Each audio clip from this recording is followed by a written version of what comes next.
Guerrilla crickets. Whoa. Guerrilla crickets. Whoa. Guerrilla. Take guard, man the barricades, patrol the cover boundary. At last the time has come, this is a cricketing emergency. Hear this call to arms for every cricket revolutionary. Take up your bats and stumps for the test match insurgency. At first they tried to silence us, but we would not be silenced. They threatened us with lies, so we threatened them with violence. Che Guevara, Sankara, Joseph Stalin, Douglas Jardine, Robespierre, Darrell Hare, Vladimir Lenin, O'Brien Kevin, guerrilla cricket. It's not about the winning. I can just jump in with our Well, we're here. theme Sorry, tune. beg your pardon. Hello, Gary. How you doing? Okay, hello Tony. Just want to jump in while the theme tune's in playing there. We have revolutionaries and we have cricketers. Which side would Ben Stokes be on? Ooh, what a good question. Well, welcome. That's the voice of Gary. Welcome to Guerrilla Cricket. It's day 4 of this second test. It's not just going to be an ordinary Multan Monday. One way or another, there is going to be a result. The equation's simple. Pakistan need 157. England needs 6 wickets. There is a new ball due in 16 overs if England want it. 315 for 9 was, in fact, the previous highest successful run chase in Pakistan. Pakistan will need to beat that, but what do records matter, chaps, in this series? Not a lot, yeah. I would suggest. Well, where do we think this one's going? I think it's only going one. Well, I can't see Pakistan getting anywhere on this. I think sadly that they blew it. Well, we're immediately into action. Yeah. Jimmy Anderson is in around the wicket. He does what is now after he bowls that classic sort of gentle sweep of his locks. All right, 250 is my prediction. What about you, Gary? Obviously in fine fettle. Yeah, I think they'll get more. I think England will have to work hard for these wickets, but I think England have enough to win. I think a lot depends on whether... Anderson again, around the wicket to Shaquille, who's looked very solid. He's on 54. And he's going to be on 55 now because he's guided that towards gully and they've taken a very swift single. I think a lot depends on Jack Leach. He's a specialist spinner. He's the man who really should be bowling England to a win. He did bowl well at the end of the last test. He hasn't been so good again, I think, in this test. He's not getting the kind of help we might have expected from the pitch, although it is only, of course, a day 4 pitch. We shouldn't forget that, even though the game is quite advanced. But he needs to come to the party, as Duncan Fletcher used to say. England need to take their catches, and England need to get their reviews right. Reviewing has been critical in this match, as I suspected it would have been. Interesting field tone. Yes, we'll do that in a moment, but we do have, as Anderson delivers Ashraf's defence, we have both a very short mid-off to the left-hander, and we have a slightly short cover as well, very close to one another. A feeling one senses, Gary, that they're thinking that they might just be the ball that pops up, as indeed it had done, I think, a couple of times in the first innings from memory. Bat pads, a little bit of leading edge, but this Shaquille, he's no mug with the bat, this lad. Good technique. He's on 55 as Anderson's in. Stokes, who's one of those two that we were talking about, crouches, that's defended to mid-on by Ashraf on this occasion, and there is no run. 199 for 4. As ever, fascinatingly random start time by our friends at the PCB. I'm sure they just lie awake at night thinking, what should we do? How about 4:53 and 27 seconds? That sounds like a good start time. Anderson round the wicket. An attempted drive, and Gary, as you mentioned, well, it wasn't really a top edge, but it was very much an inside edge by Ashraf, who didn't really get hold of that. No huge movement though, but just didn't seem to quite catch it right, did he?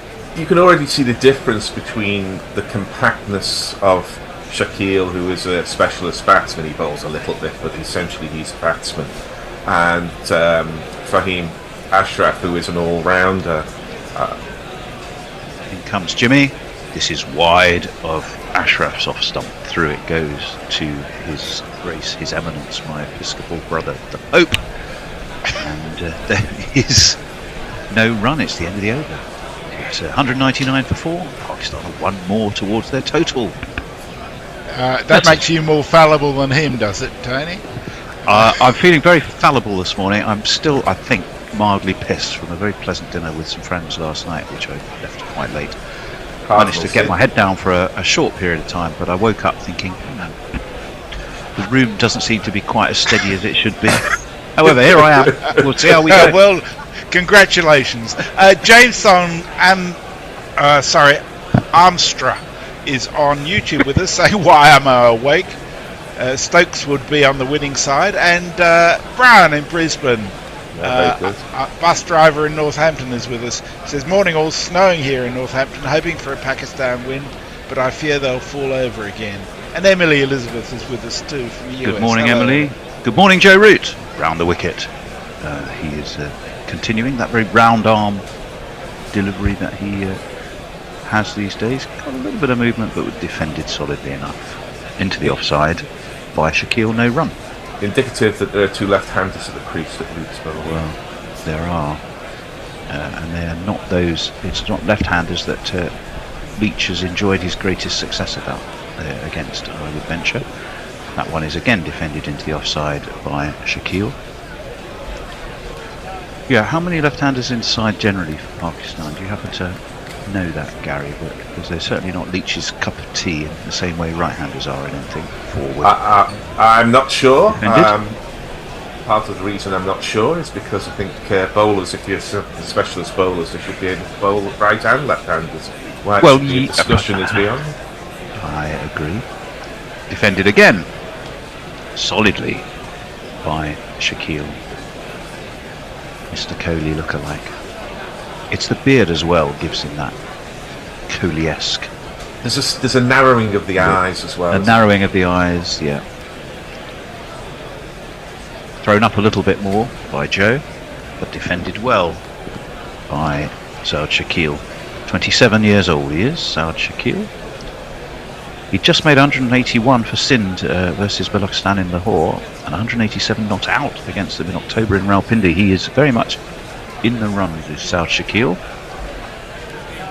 and he defends this off the back foot. It's away though to backward point, and they will take an easy single. Joe Root, who rattles through his over at huge pace, has completed it. The 200 is up for Pakistan. That just the one run from the over. Gary, Does he remind you a little of one of the Mohammed brothers? Was it Mushtaq Mohammed, who played for Gloucestershire, who was similar stature? I think he was left-handed as well. I may be wrong. Messengers may remember Mushtaq Mohammed. I do. He had the capacity to bat for a very long period of time, as I recall. Yes, he did, and he was a handy change bowler himself. A better bowler, I think, than Shaquille is, but yes, a legend of the Pakistan game. Of course, elder brother Hanif, a long time holder. oh yes, of the brother of top Hanif score. Mohammed. And Sadiq 499, wasn't it? Yeah, it was, and Sadiq was also a player, wasn't he? Sadiq Mohammed. Yes, yeah. Well, the venerable Jimmy is in again. He's coming round the wicket to both of these left-handers, and it's eased away down to short third man. I thought I had Shaquille, and gets a single. I thought I had about Pope behind the wicket is that slips are an endangered species in this series. There's no slips again today. I don't think there's been any catches taken off the paces at slip, and that might be one reason why England have gone with Ollie Pope, because there isn't the expectation that there will be catches through to the keeper off the paces. In comes Anderson, up onto his toes goes Ashraf, fielded very smartly, mid-wicket, and there is no run. Well, here's the question then, chaps. If you're Ben Stokes, I guess it will depend what's transpired leading up to it. But the new ball due, of course, in the last test in Rawalpindi, the reverse swing really is what helped skittle through Pakistan. Is it likely to? Are they going to take the new ball? Are they hoping that the seamers might get some reverse swing? Anderson has had to be smart to dive to his right to field off that defensive shot from Ashraf. Well, hopefully they'd be looking for in-swing from a new ball, wouldn't they? They would.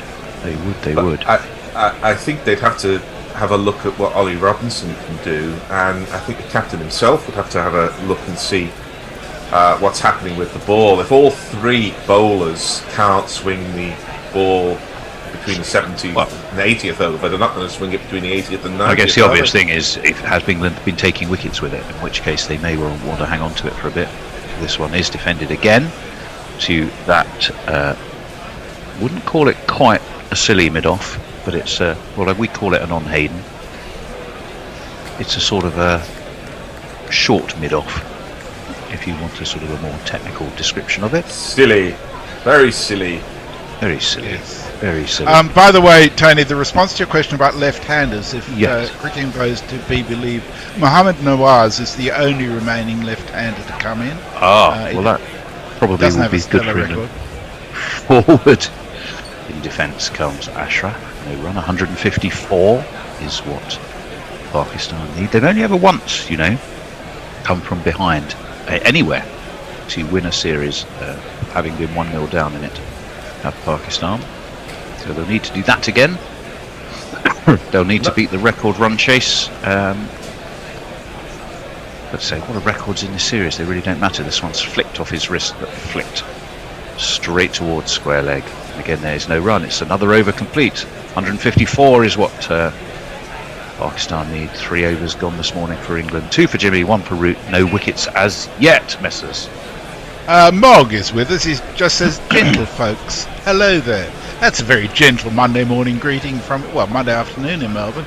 Greeting from you, Mog. Welcome. And over on YouTube, James Song Armstrong says, it's James. I just got my name wrong online, as you do. I can have a huge degree of sympathy with that this morning. Joe Root. In he comes. Forward is Shaquille. There is no run. 80 I would question your use of the word only in that statement there. Stan have only once come from behind in a 3-match series to win it. It can't be that common a feat for anybody. No. Fair enough. Never let that stand in the way of a good stat, though. Don't let common sense stand in the way of a good stat, Gary. Come on, you know that, as this is defended into the offside. You write about this stuff. Yes. For a living. You never let. It's amazing, isn't it? Logic I mean, you could say Pakistan have before come from 1 match behind to win a series. Oh, all right. This is true. Very good. I like that. As forward comes Shaquille. It's like the Lennon. I've got the Lennon and McCartney of commentary here next to me. It's like, where do you want the sort of the upbeat, chirpy? Hey, it's getting better all the time. Couldn't get much worse. Actually, that probably stereotypes who is who as well, doesn't it? Really, as forward comes Shaquille into the offside. Well, they'll take a single. Again, I think I'm flattered. Eased away. I've certainly got in my mind. I'm only sleeping at the moment. When I wake up early in the morning, I'm still yawning. Someone's just typed a message. Who was this? The Bear. England managed it this year against South Africa and last year against versus West Indies. Yes, that's very true. As this one is flicked straight to Jimmy Anderson at mid-on. No run. 202 for 4. In defence of you, Tony, I think you said come from behind in a 3-match series. It was a 4-match series against South Africa. I think it was a 3-match series against West Indies, but I'm not certain. Well, I might have to check my facts. It might be in a series of any length, which I'm going to have a look, but I think it was in 3 matches, 3 or more. Onto the back foot goes Shaquille. It was 3 matches or more, and that was against Zimbabwe in 94-95. South Africa was only a 3-match series, of course. Is this the Bear writing these notes, or is this something? This is just unbear-like. He's not normally a man who sits with stats at his fingertips, but this is brilliant. I can actually remember that far back. It was only about 3 months ago. Well, fair. As you well know, I've already forgotten yesterday. I'm not going to remember 3 months ago. Messers. Oh, you can't give Mog a compliment and say how kind his greeting is. So he says, "Hey, fuck you," and Josie Oak says, "Morning, we're doomed." Well, certainly a wicket. That wicket late in the day yesterday, that made a huge difference to the way England would be feeling about this. If it had been still 3 down overnight, they would have been feeling rather gloomy, one feels. As gloomy as the dusk here in Pakistan. This is away into the offside by Ashraf, this time off Anderson, who has yet to produce, or indeed as Joe Root, these two have looked solid and untroubled, which will trouble to a certain extent England, I would imagine. I think at some point when we're discussing Pakistan's chances, we're contractually obliged to use the phrase cornered tigers, so I better throw it in. But isn't that Bangladesh?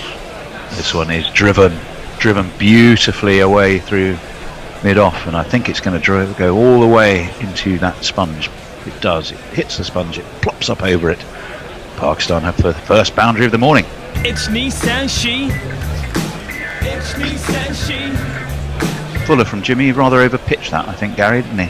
Yeah, it's a rare delivery from Jimmy Anderson, which is a bit of a hit-me ball. And we've talked a lot about what England need to do. What Pakistan need to do is stay patient, and then when the 4 ball comes along, put it away. Who was that last week? It was a Marmul Huck, wasn't it? Leach's wicket. Yes. Went for 50. That was a caught bit by out of the Joe Root blue, at the really, bottom of wasn't the it? It was. One is I think defended one again thing by the last Ashraf. few years has taught us is that history is not necessarily a great teacher about what's happening today in terms of cricket. One of my favourite phrases, you've heard it before, Messi Jazz. More than likely, but let's just hold on for a second. Yes, we will. Hold on for a second. It is. As this one is defended by Ashraf, who clearly, like the rest of us, wants to know what this piece of history is. Well, the more I learn about this game, the less I know, and I think that's been very much the case with the recent era of Ben Stokes, Brendan McCullum's England. But this is a new look Pakistan side, somewhat patched together in terms certainly of its bowling attack without Shaheen Shah Afridi. So again, we're just learning new stuff. Every time I learn something, it just shows how ignorant I am of this extraordinary game. Anderson is in. I'm still just sort of absorbing that revelation of Gary as this is pushed into the onside. They take a very sharp single. That lead is now down to 147 for England and 147 for Pakistan to chase. Let me put it this way. Go on. Well, let me put it this way, Tony. Statistically speaking, 3 years ago, you would have said that Gary cannot be convinced of anything that he doesn't already know. Yeah. And yet, over the last 3 years, Gary has shown his flexibility and ability to acknowledge that he might be wrong on occasion. I mean, Defended what's history? into the onside. Well, they got a little bit squared up, did Shaquille. End of that Anderson over, 208 for 4. I was going to use that opportunity to talk about Patreon and say, well, Gary, if you want to read the latest thoughts of Gary, read the latest Maximum if you're a Patreon. Our fantastic newsletter. Well, I think it's fantastic, but I write in it most weeks. but Gary is very contrite. I'm not sure contrite's the right word, but he's Flexible. showing that flexibility, that ability to admit that he was wrong. No, I was wrong, and there it was. In Maximum this week, as around the wicket comes Root. Oh, that pops up, That's and England do not have the fielder at Silly Point. I suspect if they had, that would have been curtains. That was an attempted little. He was attempting to drop it down to the onside. Up it popped into the offside. Root in, defended, still slightly squared up was Ashraf. So a moral victory perhaps for Joe Root, but on this occasion there just wasn't a fielder close enough to take what would have been the dolliest of dolly catches. as this is whipped away mid-wicket. Jack Leach trots after it. They take another single. That deficit reduces by one more. Pakistan move on to 209 for 4. Are we still allowed to say dolly catches? Or do we have to find some gender-neutral name for them? Well, you can have trolley dollies who are male, so, you know. Oh, true. Yes, indeed. Did you a trolley dolly? This one is. You can't say that. Up to backward point, you can't say that. We've just been praising the new man Gary and his flexibility and the ability to rethink the way the world is, and then he comes up with trolley dollies. Lord above. He got bashed on the knee fielding that did Ben Stokes, and there's nothing he likes more than having slightly. Not good. Oh, it's taken the edge, and that one did turn, and England do have their breakthrough. It's Ashraf. He's been caught at slip. That was a terrific ball by Joe Root. It ripped, it turned, it beat the left-hander, and it shows why we were saying that we were slightly nervous about Jack Leach, but the right arm off break has done the trick. Well taken by Crawley. You'd expect him to take it, but it was there to be taken. Root wheels away with his arm up in Shearer style, punches the air, and England have the all-important first wicket there. I played the jingle a long time ago. Did you? Well, it was. In that case, we can talk about a lovely. None of you stopped. You didn't fucking introduce any jingles at the beginning of the show. I played them all underneath while you were talking.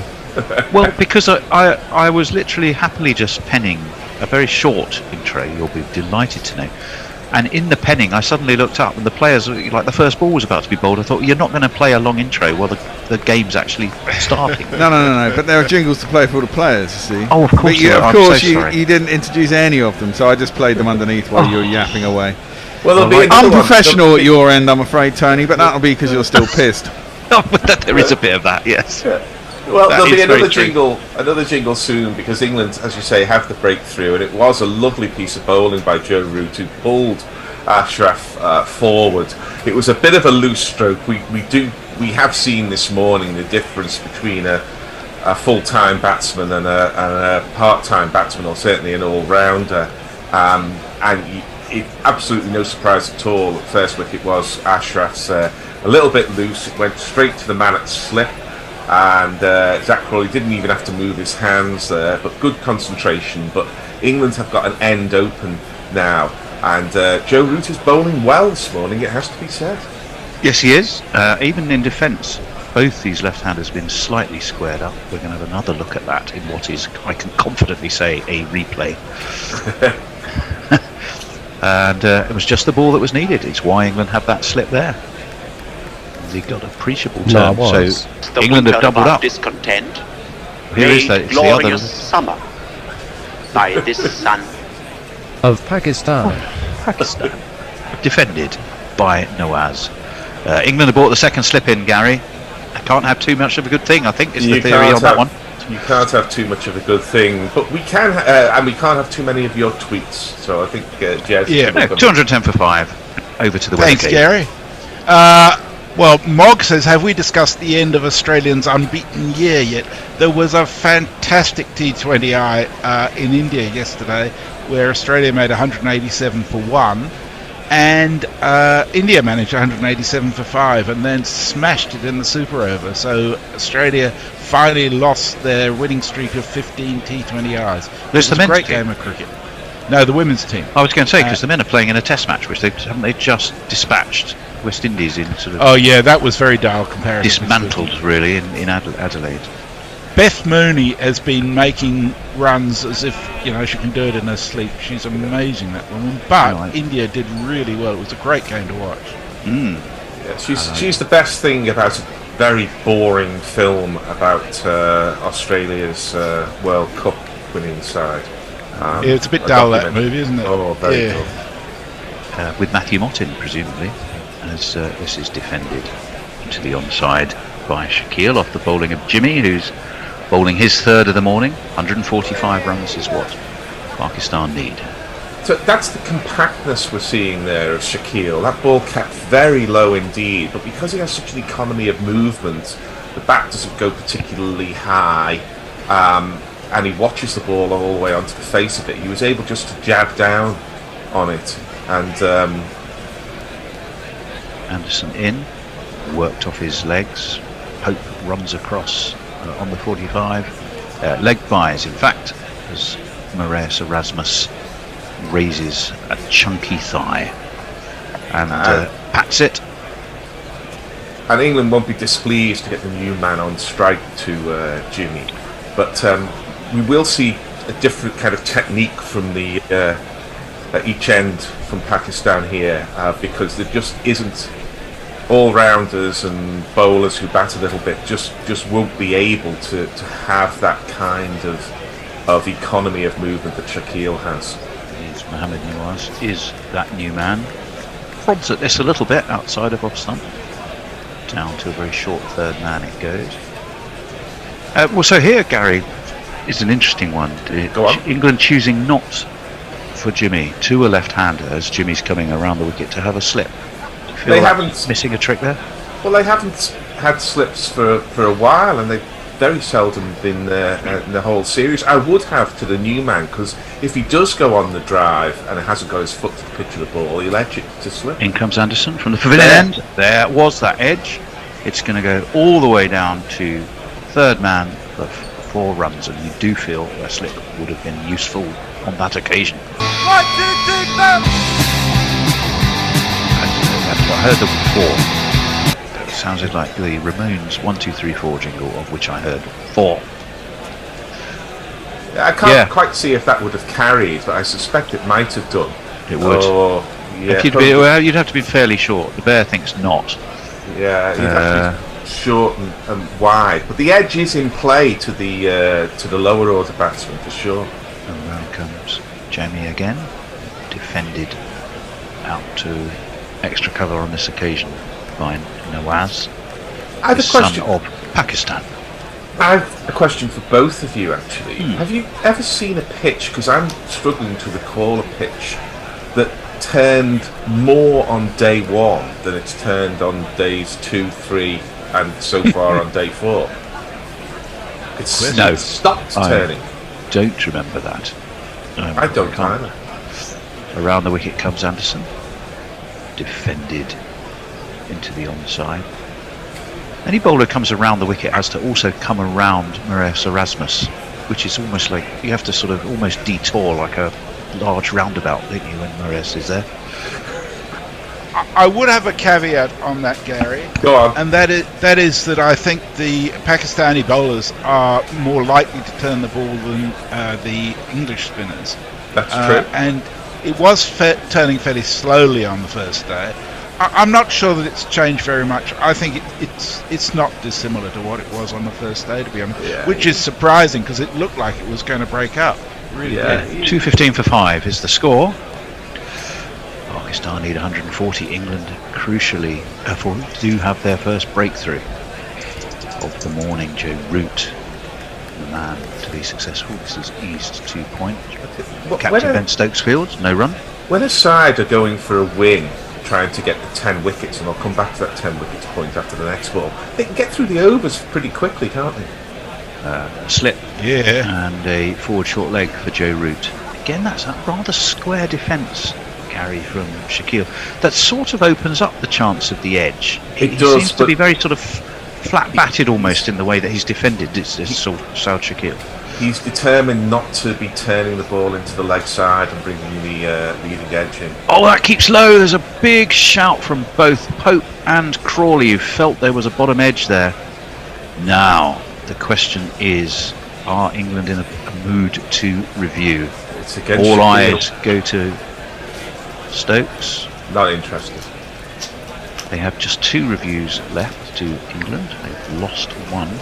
And they misused one, or rather they chose not to review an edge, didn't they? Oh, they did, didn't they? And that would have been out too. That kept really low. Good take by Ollie Pope. It was well done, Ollie Pope. Yes, I think for my Episcopal brother, we should praise him when he's successful behind the stumps, defended again, but again, sort of a rather squared up manner by his eminence. He's not by his sure eminence, by Shaquille.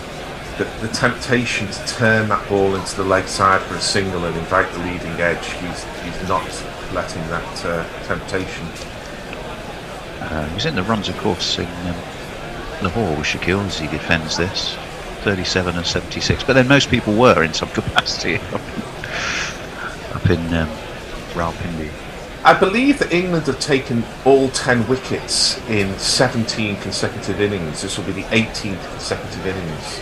You're kidding, that's amazing. Well, yeah, if you think through how many, you've got to take 20 wickets to win a test, and they won 6 out of 7 in the summer.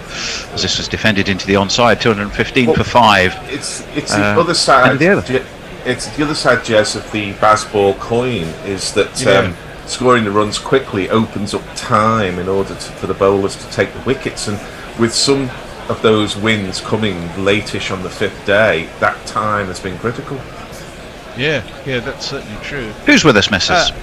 Well, I think everybody's still asleep in England. Oh, no. Twitter's very quiet. The only evidence there is of Mog. Alan Turfmore has joined us over on YouTube. Says, morning, gorillas. Happy Alan, they won yesterday 3-0. Yes, he says, I'm still buzzing. We won at QPR 3-0. Who's we? We is Burnley. Hence the name, Alan Turfmore. Come on, Messers, keep up. Yes, absolutely.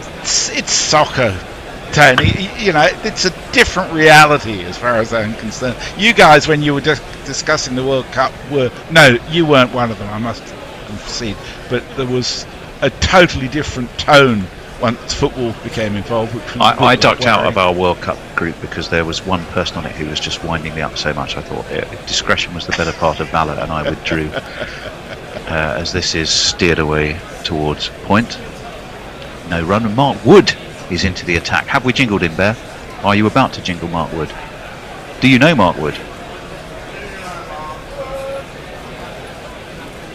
Do you know Mark Wood? Yes, he is an England bowler, quite good and pretty quick. So just a normal guy. Of course, except for just one thing. What? He thinks that he's a horse. Right. What? He does think that he's a horse, apparently. I just once, poor lad, he must think, once, I do something once and I'm now immortalised as that's my thing. This is the bat dropped on it by Nawaz. Down it goes towards the man, Will Jacks. Does the fielding. They should have taken a single. Yes, they would have done. Jacks is another one. Another one of these players, you know, Anderson's one, Crawley's one, Keaton Jennings, who was fielding as a substitute yesterday, is one. They all look to me like guys who should be sort of 5'10", 5'11", but somebody's stretched them up to be 6'2" or 6'3", because they're kind of these narrow, long bodies that you get in sport these days so often. Yeah, Ben Stokes isn't. Ben Stokes is 6 foot and he's wide as well, as Mark Wood is wide as well, but the longer, thinner type. This one is pushed into the offside this time. Again, no run. 216 for 5. I was looking for who his wicket was. Who is the one that Mark Wood has got? So, he was getting some. He was definitely getting some reverse swing. That's what they've been looking for. Yeah, it That's was. what they'll be hoping for. He got Abdullah Shafiq. He did. It was Superb. Yeah, it was one of a trio of clean bowled delivered wickets, wasn't it? Yeah, there must be some physiological advantage to being this long, thin type that you see in sport. He comes. It's a long time since I've been long and thin, Gary, to be able to say one way or the other how accurate that might be, as this is nudged away towards square leg, no run. I think the falling over is the downside. Yeah. But it's not something I'm making up, is it? Because you're seeing these types in football as well. I'm not sure if it's coming through in Aussie rules, but you see them in rugby. I think it was ever thus, wasn't it, Gary? It's just that professionalism has increased the need to have physical attributes that go with your particular skill. In barrels, Mark Wood really puts his back into that, bounces and is ducked under by Shaquille, but it was an excellent bouncer. Not one of those that you pitch so short that it's easy to duck. He had to be sharp about his work with Shaquille. That had real spite and venom in it from Mark Wood. I mean, it was certainly the case with the likes of Michael Holding, who's very much the shape that I'm talking about. But I'm just wondering if it's good for avoiding injury, particularly when growing up, because there isn't the same weight that you're carrying if you're more like a kind of middleweight boxer, or like Ben Stokes, built like a kind of light heavyweight or a cruiserweight. I've just seen the replay of that, and it was a superb bouncer from Wood. What's he got this time? Much fuller delivery, which is defended towards mid-on. Mark Wood sees the funny side of something. He's enjoying his work. He knows that was the old 1-2. Wasn't successful, but it was well executed nonetheless. It's the end of the over. So a couple of things. Well, firstly, it's not as if Mark Wood has been without his injury problems, though, Gary. No, but he's not one of them. He's not one of them. That's my point. Is that Anderson is longer, thinner, and Wood is shorter, squatter. Yeah, that's true. So Josie Oak reassures us that we do have some listeners. He says, I'm here. And Jonathan Shulman says, good morning, Gorillas. I'm listening in New Zealand. Mog says, fucking soccer brings out the worst in Bradmans. And Mark Zipsworth, hello Mark, he says, I'm feeling particularly dense. In the lead up to today's play, I keep seeing references to this being the last day of the test, but I could have sworn this was the fourth day. Have I lost a day somewhere? Has 5 inches of snow my garden warped time? It can be the fourth day and the last day coincidentally. Indeed, and we suspect it will be. Yes, 2:16 for 5. 2 slips then now are in place for Joe Root again. I like it. It's not the first time they've done that. This one is swept by Nawaz into Jackson Fields. He comes to throw. They take a single. 2:17 for 5. The one thing I will say about that WhatsApp discussion during the England game, there were 2 people who were really massively winding up to them. You know, when you think, I'm not going to, if I engage in this, I will say something I regret. So I will just. I've actually muted the discussion. This one is defended. I won't name names. The one thing I would say though is neither of them were English. I was at work, so I missed it. I missed the match at work. Again, it was good, solid forward defence. Now we have the a slip. We'll just wait as this is eased away towards square leg, where the considerable figure of Moraes Erasmus is stationed.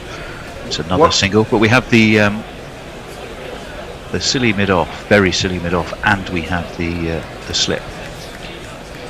I have to say, it's not just soccer that brings out the worst in people.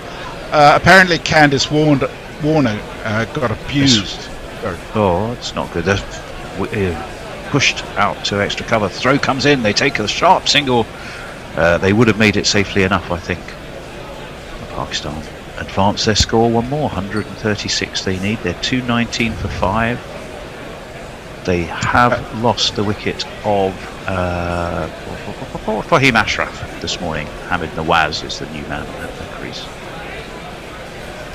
This one is short and wide by Root, and it gives Shaquille ample time to step back and steer to third man and take himself. I would think he should have got 2 there, or did they just take the 1? Only the 1. Only the 1. 220 for 5. I was going to say Ashraf superbly caught by Crawley, or well, got the superb edge, caught off a superb ball by Joe Root. Caught a slip. There's 2 slips, a forward short leg, a short mid-off, none of whom are needed because that's out towards point. I was going to say that England have kept attacking fields here, but they've only conceded 1 boundary, I think, in 10 overs. And so there's some good bowling and some good field placing. I've got a feeling Pakistan are going to have to be more positive soon, because they won't get this by surviving. They'll get it by playing positive cricket. And Shaquille has been good, but he's patted back a few half volleys. I think he's going to have to start driving them. Very much so. Messers, go on, 220 for 5. Strange Carrots is with us from the Netherlands. It says, morning all, it's a little early, but I'm up with my 3rd coffee in me. Full nose and full on cold, but hanging in there. Good on you. Wood in. worked into the onside this time by Saud Shaquille from Karachi. Sindh plays cricket for Sindh and for the Qatar Gladiators. So he was leading run scorer for the Pakistan television in the 2017 Qaid-e-Azam Trophy. Made 488 runs in 7 matches in that season. Is Pakistan television a team? Yes. Oh, that's confusing. Well, it is rather, isn't it? It's This like one is railways. shorter and left, really, but not in the most confident of manner, I wouldn't say, by Shaquille. You do get the Possibly a feeling. hit swing, a tiny bit, not a lot, but enough. You do get the feeling that there's an LBW coming here from Mark Wood because he's getting a lot of variable bounce. And Not I with would that ball. Yes. Not with that last ball, wouldn't Well, do it, yeah. unless he had his legs on top of his head. Yeah, but that's what he needs to think about, because if you can get the ball on the stumps, there's a chance of kind of the player almost ducking into one that sort of scoots along and hits them on the knee. Reverse swing is what we're all on the lookout for. I haven't seen any of it really yet this morning. The left-handed Shaquille raises his bat. That one has him dabbing it down into the onside, but it hurried him, and it wasn't an assured-looking defence by any manner of means. Good sharp delivery from England's Mark Wood, who's very much on the attack. He's been good, Shaquille, but he's the batsman who's got to make 130, 140 if Pakistan are going to win this match. And Someone's got to stand up, haven't they? He's got to start playing some shots, I think, now. New ball is an option coming up soon. He's got his eye in here, and the more he just blocks the ball, the more confidence will flow through English ranks. Wood will be in again, defended by Shaquille. Wood fields off his own bowling. It's with 4 balls in. I don't know what this 13th over for Mark Wood. I don't know where he started on Shaquille, but I doubt he's made 10 runs this morning in the thick end of 45 or nearly 45 minutes, and England have been bowling their overs quite quickly. So he'll have the last laugh if he ends up in sort of a tee, running off having won the match for Pakistan. He'll say, "Who was that gorilla talking about me batting slowly?" But I think he's got to start playing some shit. Business end of the 75th over. This one from Mark Wood. That's worked off his hip by Shaquille back for the square. I'd imagine they'll take a single. Yes, they do. 220 for 5, 62 for Saud Shaquille. And the new man at the crease, Mohammad Nawaz, who started out in cricket at the age of 14 as a left-arm medium-fast bowler and middle-order batsman. Picked in 2016 for the ADO tour of England and Ireland. I think every The good thing about Test cricket is it gives Tony a chance to actually share some of the info he's got. In T20 it was really hard. Try and you don't shoehorn facts in just for the sake of it. You have to be sort of vaguely relevant. Worked nicely off his legs down to deep back of square. I think Jack Leach stationed there. Yeah. Throw comes in, single taken, 222 for 5. It's the end of that 75th over, and we can go to the weathercade via Gary. Yeah, I think every Pakistan player starts off as a fast bowler, don't they? I mean, it's just the Normally with default, a isn't it? tape ball. And if you get a chance, Messers, talk about the GPL whilst also doing so. I will. A couple of things though. Richard Royal first. It's 10:24 p.m. Colorado time. Have you on as I fall asleep, hoping for LBW Bold Wood before I drift off.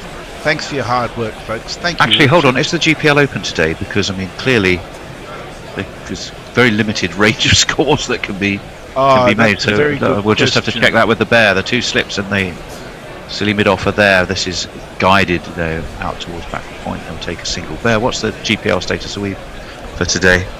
It's showing itself as open. So yeah, I think that's fair It's enough open. to- If we get down to 6-7 wickets, I might shut it.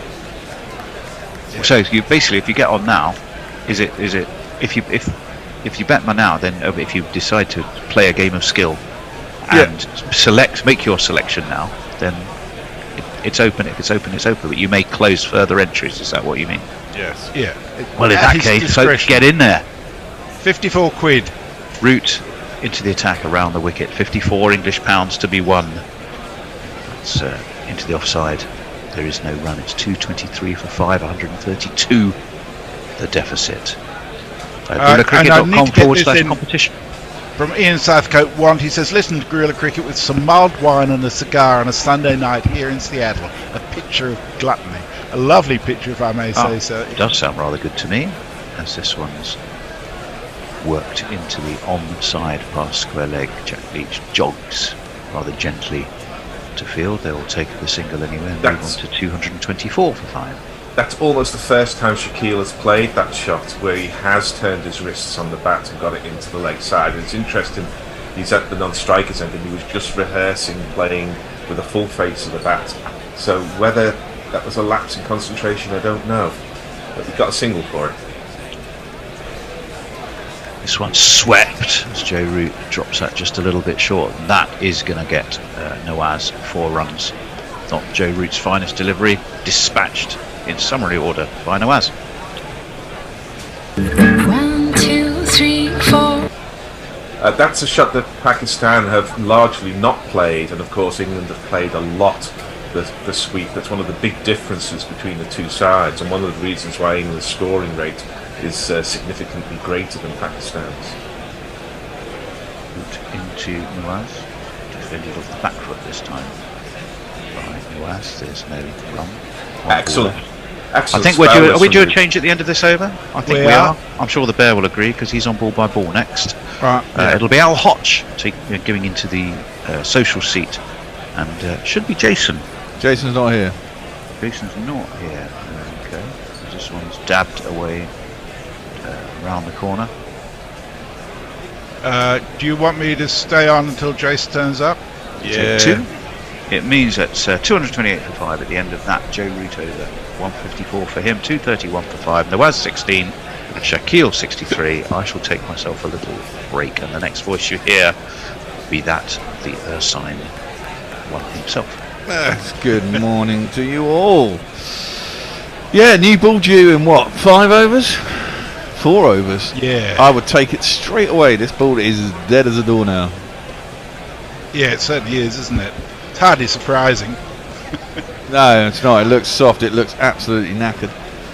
I was going to say, we got several American listeners, haven't we? Dara Zizi's in Arizona. Yep, Dara Zizi says, evening from Arizona. Thanks for your commentary. As a Kent fan, who would be your favourite Kent player of all time? Not being a county fan, I can't tell you. Well, you've got a pretty big range from Kent. Was Peter May a Kent player? No, sorry, wasn't it? Colin Cardry, it's got to be up there, hasn't it? Yeah, I'd have thought so. Wood is in. Oh, now that one does keep low. I can't see who's facing. Nawaz is facing, and he managed to jab his bat down on it just in time before it clattered into his pads. And would have been stone dead LBW. Yeah, I've got to say, I thought it was quite funny on the WhatsApp group on Saturday night. Every Englishman was biting at as Colin and Josh just fucking took the piss out of the English. And Colin was really whining. And Hendo's terrible. He just bites at everything. Yeah. And he gets so upset about everything. It's like, come on, Hendo, chill out, man. It is only a game of football after all. An important one, indeed, but still, it's a game of football. That one is guided down to third man, and it'll be just a single as Will Jacks fields down there. Thought we were a bit unlucky. Thought the referee was shit. And but them's the rolls. Weirdly, I was less upset about that than the last 2 losses. And that's weird because normally I think, well, if you go out on penalties, it's like 50-50. It's almost so more heartbreaking than actually losing, I've figured out. Al, are you happy for me to stay on tweets till Jason comes along and you can be our expert? By all means, Jez. By all means. You know where we are. Yeah. Wood on the back foot just punches it out to Shaquille to point, and there ain't no run. It's a rather fantastic looking mosque, isn't it? I presume it's a mosque. Very impressive building. Impressive. Does look very impressive. For those not watching the telly, obviously, that's what they're showing us. Drone shots with pigeons. with pigeons. Well, Lots I of don't know if they're pigeons. Yeah, they look like pigeons, or the equivalent Asian pigeon.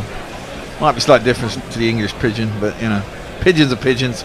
Rats with wings, and Woody comes in to bowl to Shaquille, who's on 63 off 162 deliveries, and it's worked onto the leg side, and there's no run. I still How did you lose your job at the Natural History Museum?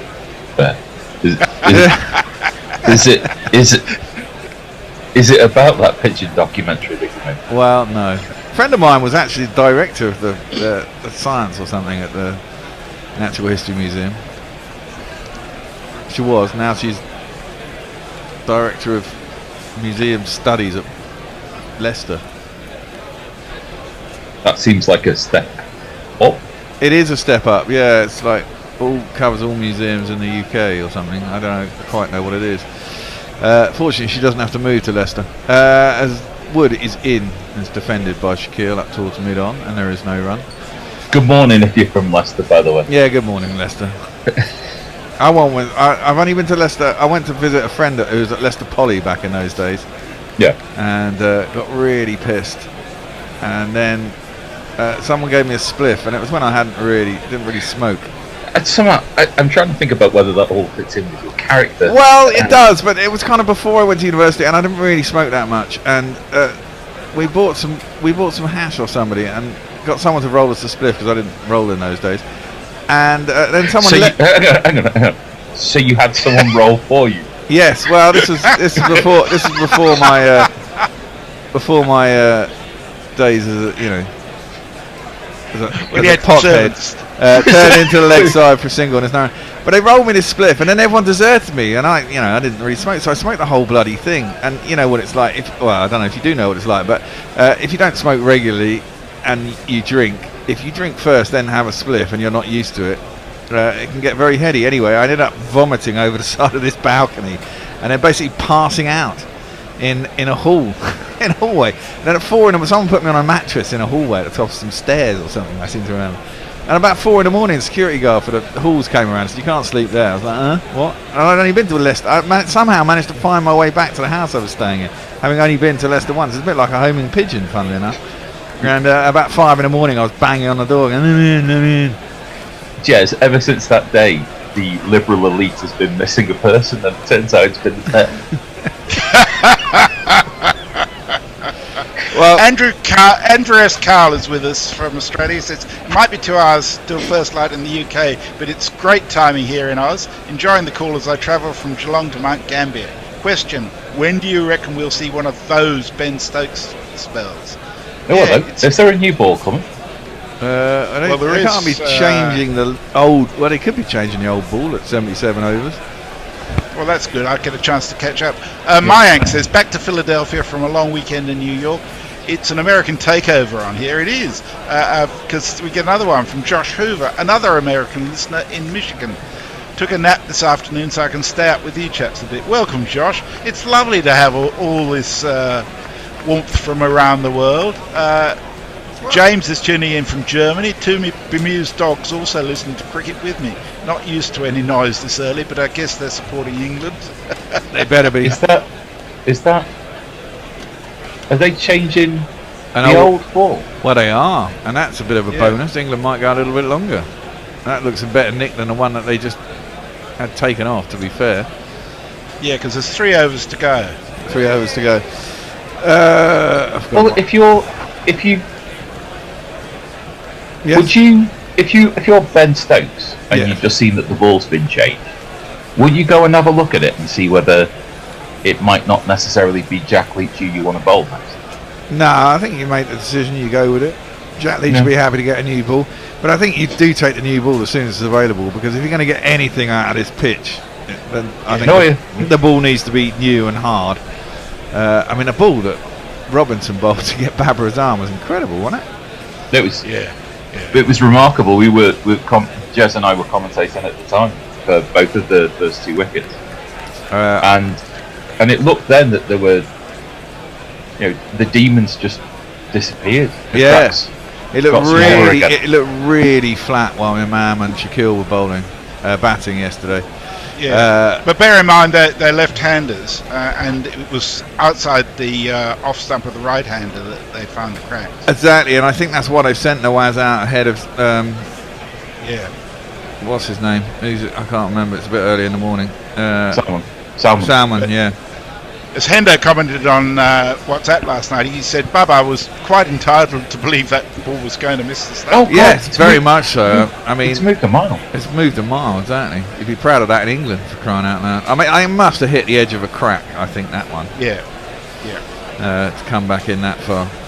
The ball and not lift. And the ball that Woody got, the one that tailed in as well to Shafiq, was an absolute cracker as well. I mean, you need that kind of bowling, and I think that's why they need the new ball when it comes along. Jack Leach comes in, and he's as normal. He's quite flat. It's defended by Nawaz out to the offside, and there's no run. Nawaz is also he's a bit of a T20 hitter as well, isn't he? The guy who saved them against India in the Asia Cup in that game that they won before they lost the last 2 games against Sri Lanka. Leach tosses that one up. Oh, it does turn a little bit. Stops a bit in the pitch, and Nawaz leans forward, defends it out to cover, and there's no run. I'd like to see Leach just give it a little bit of air here. Try and entice that drive, see if he can get something. Well, that's how he got his wicket, wasn't it? Yeah. And Imam was gutted. Not surprising. It was a good innings by him. Although they should have reviewed it earlier, the one down the leg side. That one is tossed up, and Nawaz just clips it down to Jimmy at long on. Long on isn't all the way back, it's about 3/4 of the way. I wonder if Shaquille, because he played Leach, him and the man played Leach really well yesterday. They were down the track at him, and then when he decided to drop it short, they rocked back, punched him through the offside. Shaquille quite likes him. He's going slowly though, 63 off 165, and you've got to think that eventually there will be a ball with your name on it. And, well, he's got to get at least half these runs, isn't he? More than half. You'd have thought so. That does turn. There's an appeal. Bounces up. It's caught short leg. But they decided not to appeal. It's beating the inside edge massively. Close to being in line, but not quite. That one is flatter. Oh dear. Sweat. Didn't miss the stumps by much. Not sure if he got anything on it. It's going down towards fine leg, and it's going to beat root, and they're going to get 4. Now is it 4 off the bat or 4 off the pad or 4 off nothing? No, it's 4 off the bat. Must have got a little bit of glove on it. Yeah, I think that's what it must be. Oh, he did, yeah, definitely a glove, which actually took it over the top of the stumps. Otherwise, I think he'd have been bowled middle and leg. But There's he does. no way the keeper could have got that. Well, no, possibly not. It's 4 runs anyway. And if you kids can't listen, then you bound to see the way you get shot for crossing a boundary, Bit unlucky there for Leach. But Leach again got, he hasn't bowled particularly well. We got a bloody important wicket yesterday, didn't he? And getting him arm right at the end of the day. Shaquille just punches that one up to mid-on and takes the quick single. Score moves on to 2-3-7 for 5. 2 overs, still the new ball. And Shaquille's on 68. Nawaz is on 18. So they're going to go with a new ball. So they take the new ball. Jimmy's bowled a couple. He's had a little bit of a break. He only bowled 3, so they might bring him back. Presumably Ollie Robinson opens up with a new P because he hasn't bowled this morning. And Woods, if Woods continuing now, which he is, then Wood doesn't take it. Wood gets a little break for an hour before having another go. Wood staying on gives hopefully a chance to see whether this old ball reverses at all. We're looking at whether there's. Oh well, no, they gave 4 runs, and Ultra Edge is showing it didn't say anything. I'm sure that hit. That wasn't the same ball, was it? I think it was the same ball. Oh. It certainly looked to me like it came off the top of the glove, but Ultra Edge is saying no. It should have been 4 byes, but it went against Leach. He'll be upset about that. And unfortunately, it didn't bowl him. Woody's going to remain.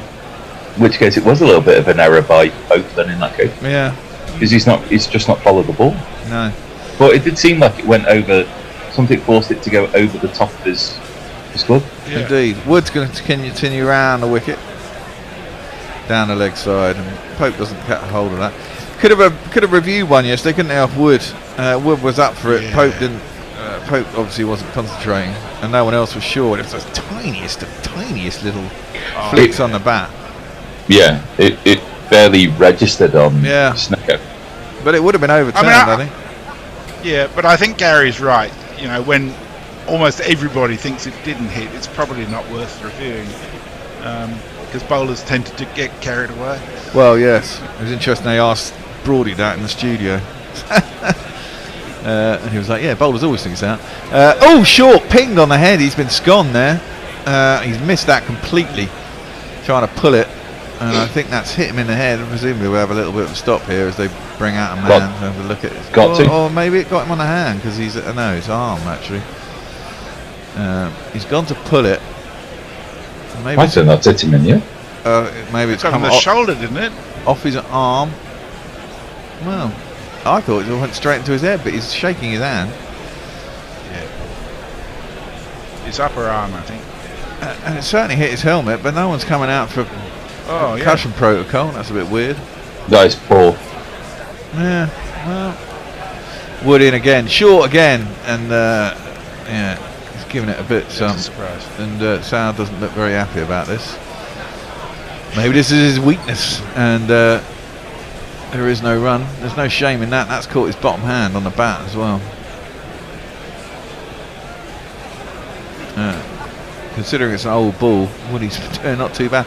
Maybe he likes this changed old ball over the ball that they were using for the 77 previous overs. 68 of 171, Shaquille. He's sauntering along at a pretty slow rate.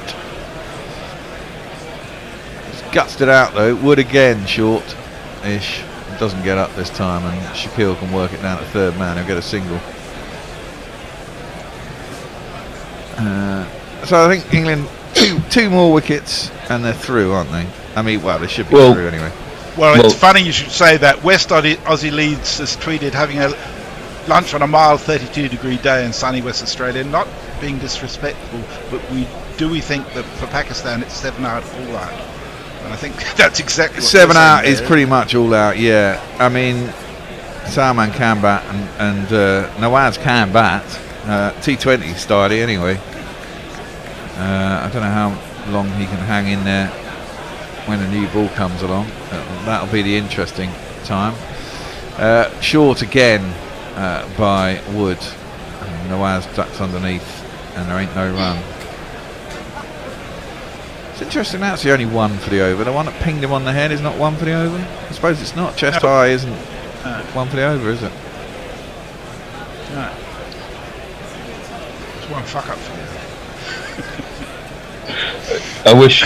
Well, we were saying that. Yeah. Well, at least I said that Woody bowling would give it a chance to see if it reversed or not, and he's proceeded to bowl an over where he's given it no chance to be able to reverse swing at all.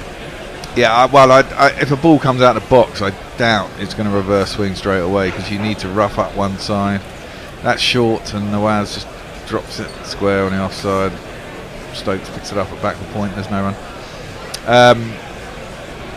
Yeah, you got to get the chance to A, one side to rough up, B, you've got to be able to polish up the other side. And that will take a little while. It's come straight out of a box, I'd have thought. End of that over, 2-3-9 for 5. One more over till the new ball is due. And over to you, Messi. We're actually up to date on tweets, but it's worth reminding people that the GPL is still open for 54 quid with the range of options more limited than normally, so it's a good chance to get in and get a choice at well, obviously if Pakistan win and you jump on that, yeah, /competition. But if you think England are going to win, you've got to decide on a low number. Yeah, it's interesting, isn't it? Maybe you have Pakistan win as a backup. And the other thing I should say is that over the last week or so, we've had 3 new patrons join us, which is really good to see. Mike Bennett, Kev Sometimes, and Samantha G. Welcome to you all. Welcome to you all. That is punched out to the covers by Shaquille. Gets himself a single. Still looking at his arm. This is the 80th over. interesting thing will be whether Stokes takes a new ball immediately. I would, even if you're going to carry on with Leach, you're going to get more purchase with a new ball. Proud of seeing. Stupid fucking Kookaburra ball, but it's still better. It's still better than an old Kookaburra ball. Leach tosses that one up, driven really nicely by Nawaz. A bit too full from Leach. Smashed through the covers all the way down to the boundary. 4 runs. Nice shot. 2 plus 2 is on man. And Leach has been a very popular area for the batsman all innings. It has. Well, surprisingly, there seems to be less spin on days 3 and 4 than there were on days 1 and 2 from outside the off stump of the lefty. 111 required to win. Of course, they required 87 or 85, didn't they, after tea on day 5 of the last test with 5 wickets in hand. That one is just dropped into the offside again. They'll get a single.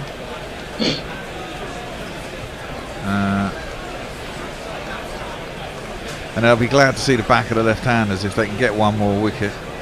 Leach will certainly be glad to get rid of left-handers. I can understand it. I was a left-arm spinner. Fucking hated bowling to left-handers. Yeah. It's just when you're used to bowling at the stumps and playing for LBWs and ones that nick off to slips, and then suddenly you've got to bowl it wide of the off stump essentially. It's a bit dull. As that one is just dropped into the offside and there is no run. 1 run. As Leach still warming his fingers up.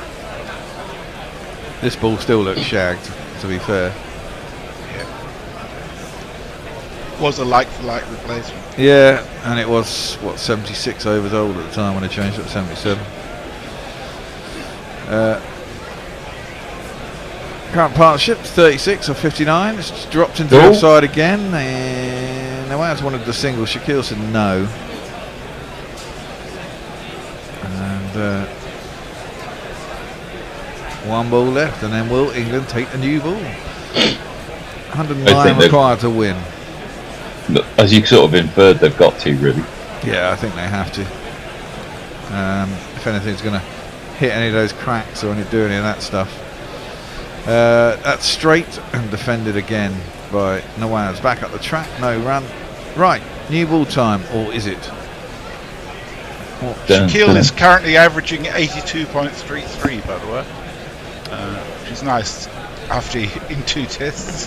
We are going to have drinks. Do we know what time is lunch at the right time today, or is it an extra half hour? I think so. It was yesterday, so that would suggest it will be today as well. Okay, fair enough. Because it's not a prayer day.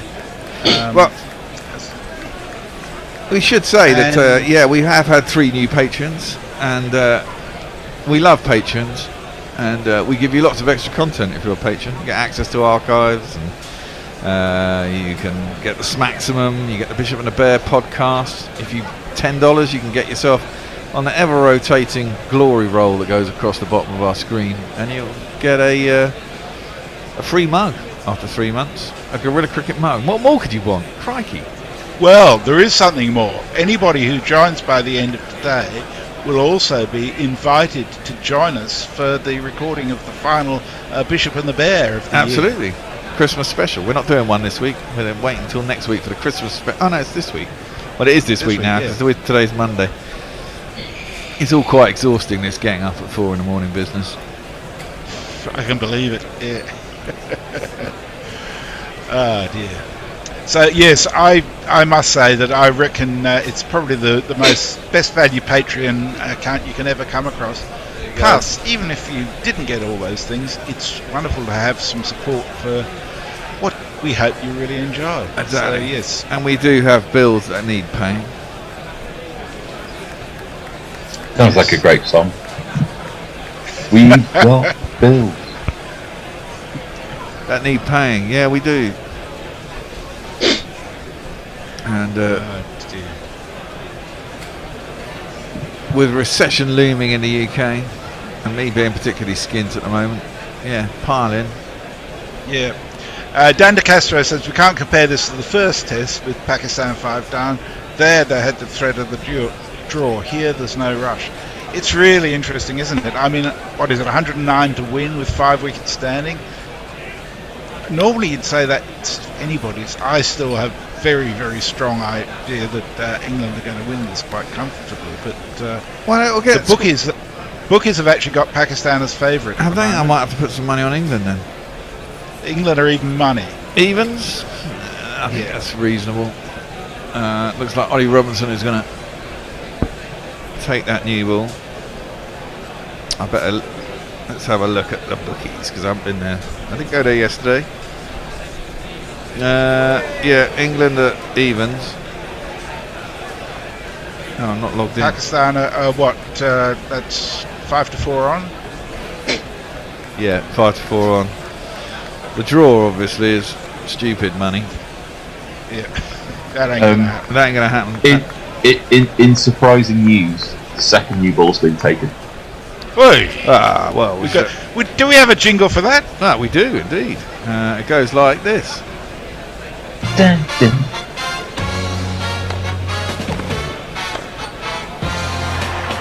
You balls, please. Oh, I say. I'm going to put money on England. I must say, I had the misery hedge because I put France to win the World Cup after their That's first why. game. Yeah, well, that's why Harry Brook missed the penalty because he heard that you had money on France. Harry Kane. Yeah, Sorry. Harry Kane's century was amazing, wasn't it, Jez? Yeah, all Harrys look the same to me. I'm also, with a new ball taking, I'm going under for full next wicket. We've got 22 runs to play with. When is the fall of the next wicket exactly? Hopefully right now. You could have got good money on England having 2 run-outs and Pakistan none. First ball though with that new ball is Shaquille, and comes off the outside half the bat down towards third man, and there'll be just the 1 run. As we look at the cracks really haven't opened up that much. There's a lot of them though. No. There's a lot of them. Have we got? Yeah, it's proper crazy paving. It is. But I guess it's one of the things about it not being really hot there. You know, it's only 22, 23 degrees. Yeah. And that tends not to dry it out quite as much. Well, England have got a couple of slips. And a third slip is pretty close. I know. That one's on the pads of Nawaz, who defends back to the bowler, and there's no run. No, there's only 2 slips, sorry. Root and Crawley are in slips. A couple of good catches at slips. You don't want to miss those chances this morning and at the end of yesterday. And Babur Azam was out there still wondering how he got out yesterday. Just looking at where the ball hit. Robinson in, and Nawaz plays that out to cover, and there is no run. in a way, you've got. It's almost one of those that feels doubly disappointing because it feels like Robinson didn't. He wasn't bowled because of something Robinson did. It's something that happened off the pitch. You know what I mean? It's like, yeah, well, I suppose he was trying to. You know, in England, he'd have been trying to bowl that ball. You know, the seam was in the right position. It hit the right spot in the track. I mean, the track's not very helpful. Let's be honest. It's fucking hard work. So that's defended out to the offside, and there's no run. And you got to put it. You got to put it in the right areas to hope that something happens, and he did. You know. Yeah, I think that's what made the whole thing quite so remarkable. Was that it happened at the beginning of the second session when they'd already made 64. You know, it wasn't like it happened with the new ball as soon as it was taken at the start of the innings. No, true. And it only did it for what 10-15 overs, and then all of it just died away. It was pretty remarkable. Well, I think there is a golden time, isn't there, where the old ball will reverse. It's hard enough and shiny enough and roughed up on one side enough that and you get a small window. That's defended square by Nawaz out to point, and there is no run. It'll be interesting to see who comes if Leach remains bowling it down. They might give him an over or two with a new ball, see if he can get a bit more purchase. Can I ask you? Sorry, can I ask a stupid question? Yeah. Yeah. Do you only find out if it's reverse swinging by mistake? Well, no. I mean, I guess you have a window and you have a condition of the ball that you think it will reverse swing, and then you just try. Oh, flash that outside the off stump by Nawaz, and Bottom hand comes off the bat. It's a bit of a loose shot. It's through to the keeper and there's no run. And Robinson, he's bowled 11 overs, 1 for 15. I mean, that's tight bowling. Maybe a little bit of movement off the seam. Tiny. They only need a tiny bit. There's a bit of wobble seam. And these decks are just so flat. It's bloody hard work being a bowler out here, isn't it? No, it certainly is. Nawaz is just 2 runs off his highest test score. It surprised me as his highest. How many tests has he played? This is his 6th. Oh, well, that's maybe not such a surprise then. But his average is 15.2. Yeah. Can we talk that this might be a surprise? Yeah. Root's continuing. Well, presumably because they're lefties. And they want it turning away from the bat. And they think if they're going to get any purchase and it's going to turn, they might as well have Root doing it. Has he ever taken the new ball before, do you reckon? He might have done in Sri Lanka or India, I'd have thought. Or maybe not the new ball, but a pretty new ball. I mean, in India, the last time we played there, we had, 1 over each sometimes. That's tossed up and fumbled out by Shaquille. A little unsure what was going to happen there with the new ball. Just prodded forward. Yeah, a big inside edge onto his pad. A long way from his pad that time. Normally they were quite close together. I think he was a bit unsure what it was going to do. Root again tosses that up. It's interesting because Root normally bowls quite round arm and flat, but I think he's realised that if he gives it a little bit of air, he gets it up there further. And he might. I mean, that's just not turned at all. It's weird, isn't it? Because it was turning quite nicely on days 1 and 2, and you'd think it, more would happen as the pitch got older, but seems to have got less spin as the pitch has got older. Defended out into the offside. There's no run. We'll have a change at the end of this over. Gary's going to come back, and Messers, you're going to stay there. Oh shit! Well, before you go, we've got a challenge from Andy Drillwater. Unless you want to switch with Jason, who's now turned up. Oh, has he? Yeah. Yeah, that might be good actually. I can have some breakfast. Coolio. Stay off for a second, Jace. End of the over. Come on. It's just defended out to the offside, and there is no run. Andy Drillwater says, "Come on, chaps, make a prediction. Do England win or lose?" I say England win. I say England win. I put money on it. Punched out to deep point, and there will be a single. 1 ball left in the over. There's no hours will change. I think England will win, but only just. Yeah, I think it'll be 20, 30 runs. I think it could get quite exciting and tight at the end. It might be that you have 10 or 11 coming out trying to smash it because I don't think they can stay there long enough. Gets a few spawny 4s and England get tight and then they throw it away or something like that. If we get Shaquille out, however, down the track comes Nawaz and beats it. Not particularly well timed, but the outfield is quick and there's no one down there, and he'll get himself 4 runs. It's me, Sanshi. It's me, Sanshi. Right, we're going to have a switcheroo. Jace, can you come on for Messers? Yeah. Or, up to date. I'll do social if you want. We can all chat anyway about what's going on. Gary's going to take over ball by ball. Yes, and I take over ball by ball. It's a psychologically interesting moment because Pakistan are within 1 blow of the target going into 2 figures, into double figures.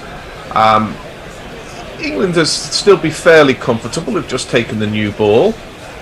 Ollie Robinson has it in his hand. He's bowled 11 overs, 1 for 15 so far, so he's hardly travelled. But again, I don't want to labour this point, but England have got a specialist spinner who at the moment they're protecting, which just seems crazy to me.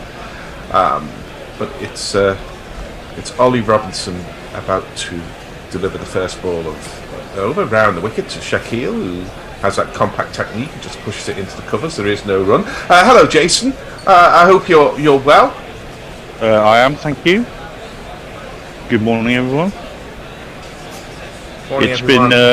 it's starting to be Fergie time now, I think. It's like squeaky bum. Ooh, I think we've got another 50 runs before we can get into genuine Fergie time. But It's quite possibly. I mean, no, Pakistan have quite a long tail for which is not guaranteed to get many runs.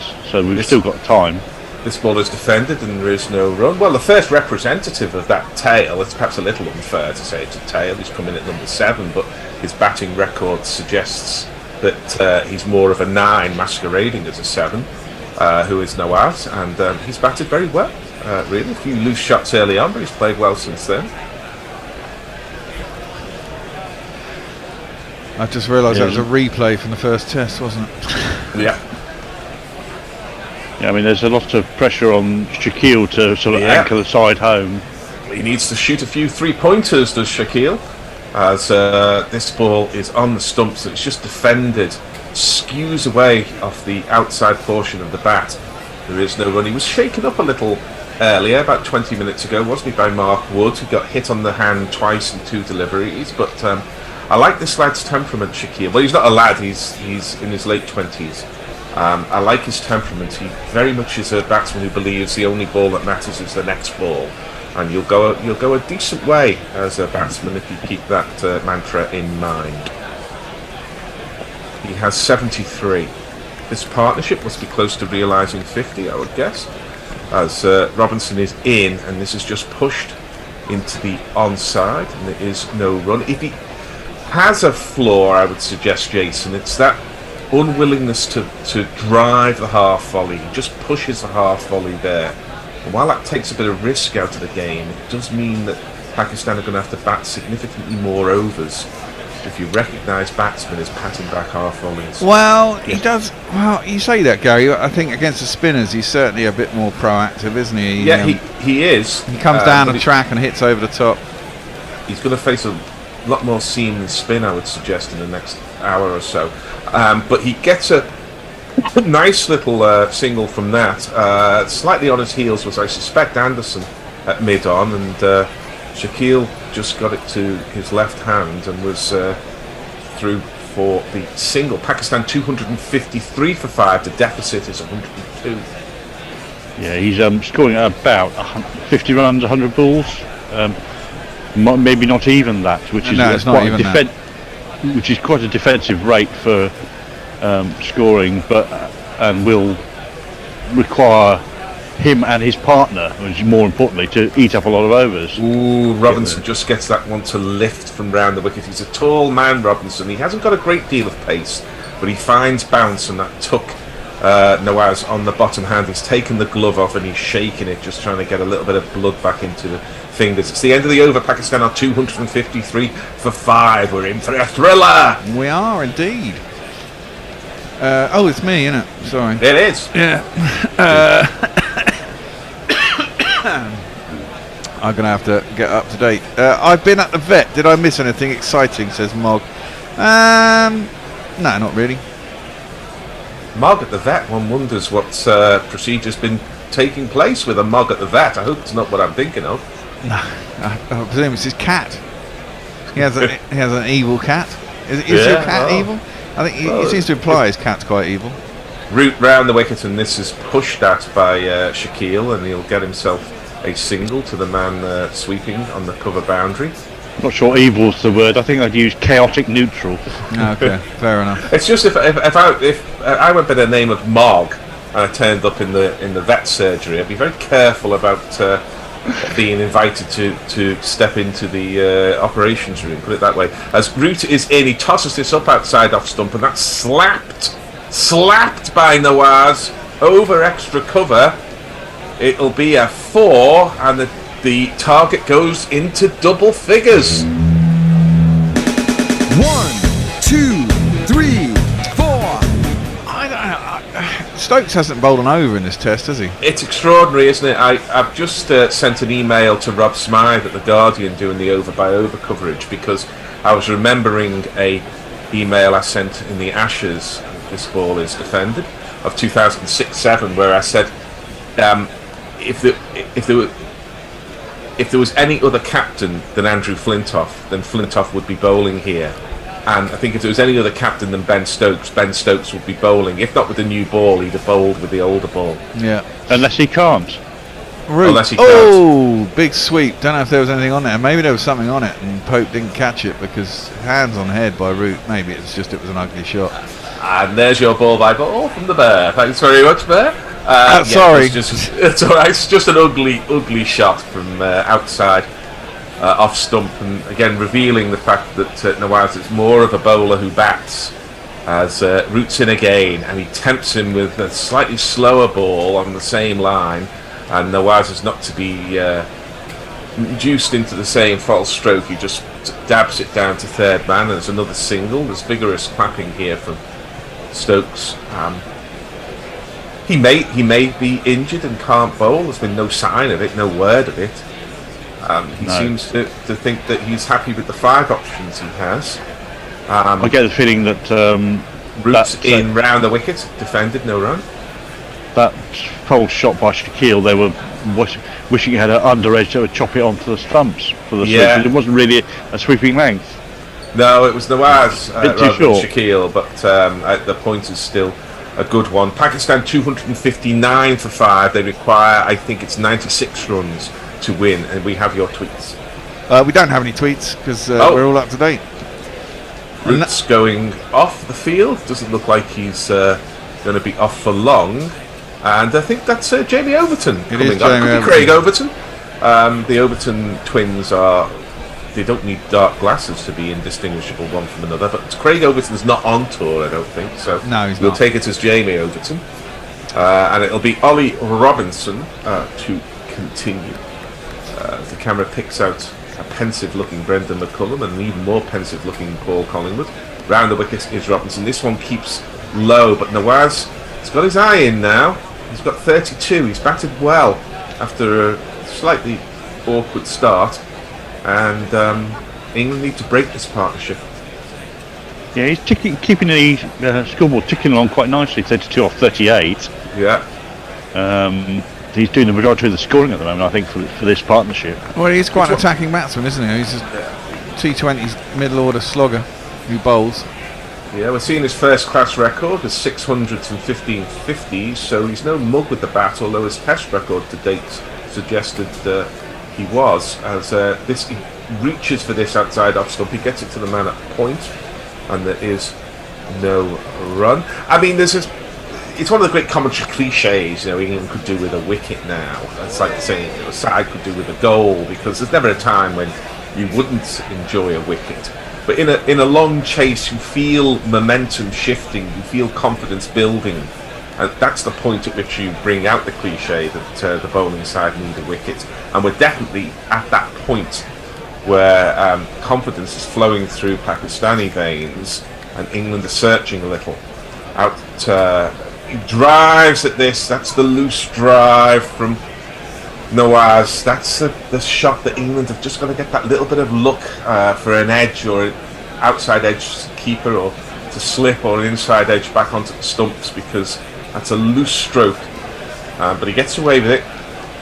He lives to fight another day, as does Ollie Robinson.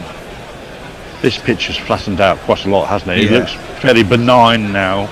I'm not sure whether that's the effect of the roller overnight or just the extra day's worth of sun on the pitch.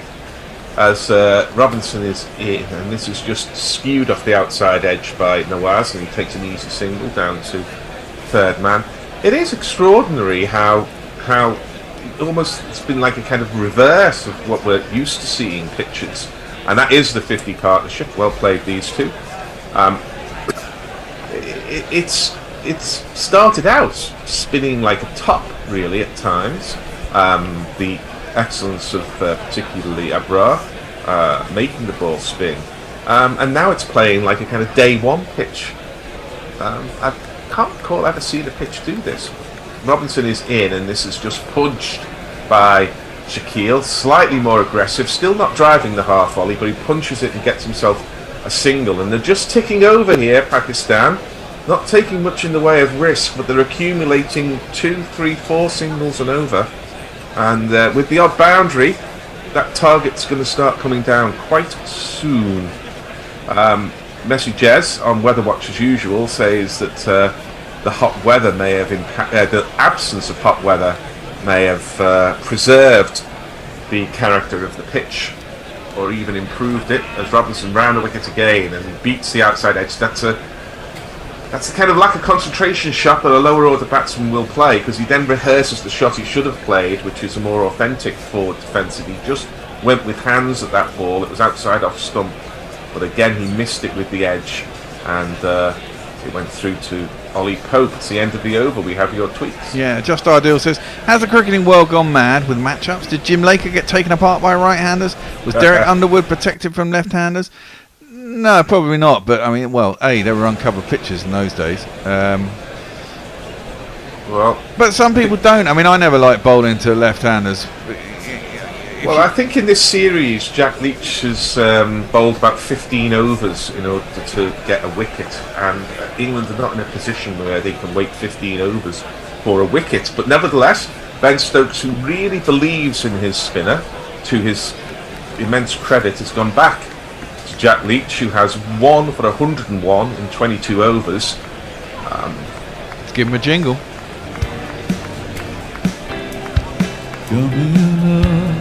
Here's a face that I know.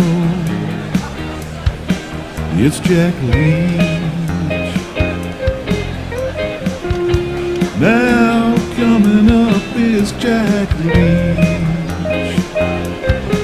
Oh, Jack Leach. I like the leg slip. He's got a slip as well. I'd like to see a man in close in front of the bat, but there isn't one. And it goes to the tumbling Ben Stokes at short mid-wicket, who saves a single there. Shaquille did slightly close the face on that one, and that'll give some encouragement to Jack Leach, who's bowling for some non-existent rough outside the off stump. The rough seems to have smoothed out. I know, it's weird, isn't it? This one is a little more towards the leg stump, and therefore Shaquille, whose shot selection is pretty good in terms of line, is able to get it a little more square, and he picks up a single to deep square leg. Pakistan goes at 262 for 5, 93 runs required. Jason, am I right to be getting nervous? I think you are, because they're just rotating the strikes too easily. There's not enough risk. Yeah, left arm over is Leach. That one's down the leg side. He misses out on an easy run opportunity there. There's no as. I mean, yes, there is turn, but it's slow turn. It's not really ripping. Well, there's no flight and there's no dip. That's my concern. This ball is defended. There is no run. I know the listeners get annoyed, so I won't labour the point. But there just isn't enough. We'll get into that argument again. Valuable wicket last night, though, didn't he? Well, he got him arm last night. Yeah, but if you get one wicket, yeah, but it was 23 overs. This ball is pushed round the corner, and there is no run. There's always someone making an excuse for Jack Leach, but still, well, he got 4 in the first innings. Yeah, he did. Yeah, he bowled a lot of overs to get him, but yeah, fair enough. As Leach is in, and this is tossed up, pushed into the offside, and there is no run. It's the end of the over. Pakistan 262 for 5, 93 off what would be a famous victory. Got the all-important wicket at the end of the last game as well, when the lights were down and we were down to the last 10 minutes of the game. Got that wicket. Pulls it out of the bag when he has to. West Aussie lead says, double digits now. At what score can we commence verbal panicking as opposed to silent panicking? Well, I think we're starting to voice it a little bit now. Mog says, I'm shocked that you would have put a bet on England for a win if you didn't think they'd win. Bear, you seem cannier than that. I still think they'll win. I think a breakthrough now, and like all these things, it could all come tumbling down. I think they really want to bowl at the right-handers. And I think that's partly why Nawaz is coming in ahead of Salman, to be fair, and Fahim as well. Because Fahim came at 10 in the previous innings. This ball is defended off for Ollie Robinson, and there is no run. I think Will Jacks is going to have a go, and it's no good saying he could go for runs, because specialist spinner is going about 4.5 and over. He couldn't go for much more than that. Certainly, he's worth having a look at for 2 overs, I would suggest. He will toss it up, he will get some drift, he will get more bounce. Yeah, I think I think Stokesy prefers route to Will Jacks. Yes, I agree. Well, I think he does, but I think you should give Jacks a go because he does have weapons. As this ball is defended into the leg side by Mr. O'Neill, there's no run. And he's running out of runs too. No, even if it doesn't come off, he's running out of runs. Yeah, that's right. I mean, he doesn't want to bring him on when they need 40. He needs to bring him on, I would suggest, when England have at least 80 in hand, which really means the next 2 or 3 overs here. We're not in buying a wicket territory. Jacks is a better bowler than buying a wickets territory, but they will attack Jacks. They won't let Jacks settle. That's for sure, and that might bring opportunities. As round the wicket goes Robinson, and that's a tight single hit into the offside. It was curious technique by Nawaz there. He didn't run his bat into the crease. He kind of poked the bat down, a bit like a schoolboy running the first time he plays cricket. I think he would have just made that. It looked he was in. He did run his bat in a little bit and then lifted it up. Yeah, he would have. I think he got stuck in the ground, didn't it? In that classic. Yeah. Which can do damage to the wrist actually. So he did well to avoid that. Ben Duckett was the fielder there. Quite sharp in the field, the ex now wicketkeeper. Oh, there's the ball that Nawaz will be out to. I'm confident in saying that because every now and again he follows a wide ball, goes at it with his hands, and so far England have not found the edge of the bat. They've come close. I was going to say that's the 3rd or 4th time. Yeah. He's got to get one of them eventually, hasn't he? A little tickle through to the keeper. Well, there's eventually and eventually. If he gets it with 2 runs required, it won't be any good to us. No. Shaquille's at the other end. England's got to start to make things happen here, and the make things happens man is an extra cover, Ben Stokes. This ball skews off the outer portion of the bat, goes to point, there is no run. There's one slip in the gully. I've missed the bowling spells. Is it time for a bit of shock and awe from Mark Wood again? Well, he's been on. I think they'll let him graze for a bit longer. And they might go back to Jimmy though. Jimmy only bowled 3 overs at the top of the day. I think Anderson's a good bet here. There is, let's see, still 40 minutes before the break. Oh, that's a good shot. This is a nice shot from Nawaz, who looks a far better batsman when he uses his feet. He advances towards Ollie Robinson and with beautiful timing hits it through the vacant extra cover area. For one of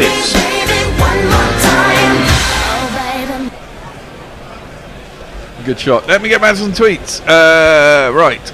Kanagawa Ben says, "Hello chaps, nothing interesting to say." So he sent us a photo of Mount Fuji. Now, did I see yesterday that Mount Fuji they shut off some vantage point in some national park or something? I saw an article that people were complaining about. Josie Oak asked Mog, was he being dewormed? There's worse things can happen to a Mog at the vet, but yes. Yeah, exactly. Gary with self-awareness says, Mog, no, it's just cheaper than the doctor, says Mog. Yeah. Messi just says, a cheap vet, that's a first. Maybe you get the threatening me with the axe discount. So he says he lives on the same block. So they know I'll follow through. Well, can Leach suck the blood from this Pakistani chase? He's back on, left arm over. It's Shaquille O'Neal to face up, and he just pushes that into the leg side. That's the shot England are looking for, I think, because he does turn his bottom hand on that, and the leading edge is on. He was very disciplined in the first hour, Shaquille. He played nothing into the leg side. He's starting to do so now. This is a bit of flight, but it's just eased into the leg side. It was a half volley, truth be told. And Shaquille's through for the single. He goes to 79. This will be a glorious, glorious innings from Shaquille if he can bring this home. He'll be a legend of Pakistan cricket if he can. I'm sure Bear is as annoyed as I am that there's 2 easy shots to just dab it into the leg side and chunk a single. Yeah. This ball is defended and there is no run. There's a slip and a short leg just round the corner, slightly backward of square. Ben Stokes, you should be having a bowl, mate. Have a bowl. Indeed. Leach is on. This is tossed up. He's swept off the stump. Salim Dar is unimpressed. There's a big appeal from Jack Leach, more in desperation, I suspect, than hope, because he was well outside the off stump, and Ben Stokes is not interested in calling for a review. That was quite I close. thought that hit in line and was going to go down to leg side. Yeah, Sure? yeah, I reckon so. Look, That's I'll be closer than I thought. Yeah. Yeah, we'll see on the replay. I thought he got his pad well outside the line.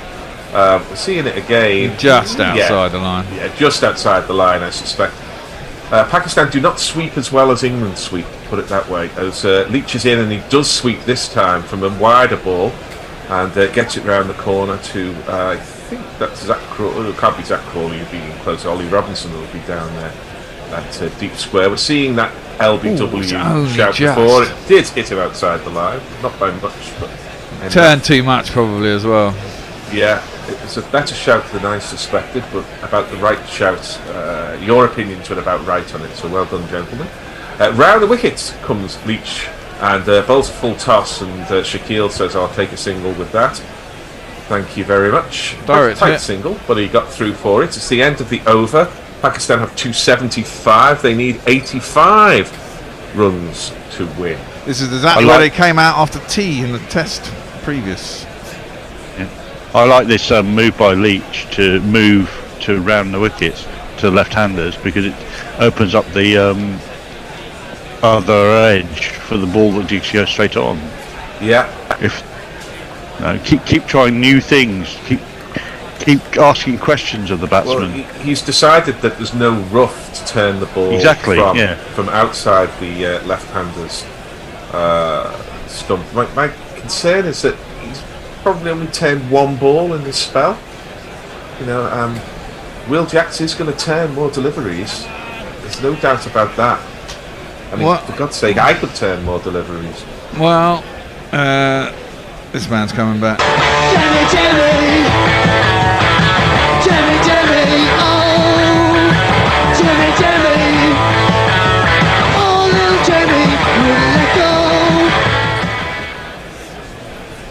go. Well, it is Jimmy Anderson who will be bowling round the wicket to the left-handers with a slip and a fourth slip as this ball is defended. There is no run.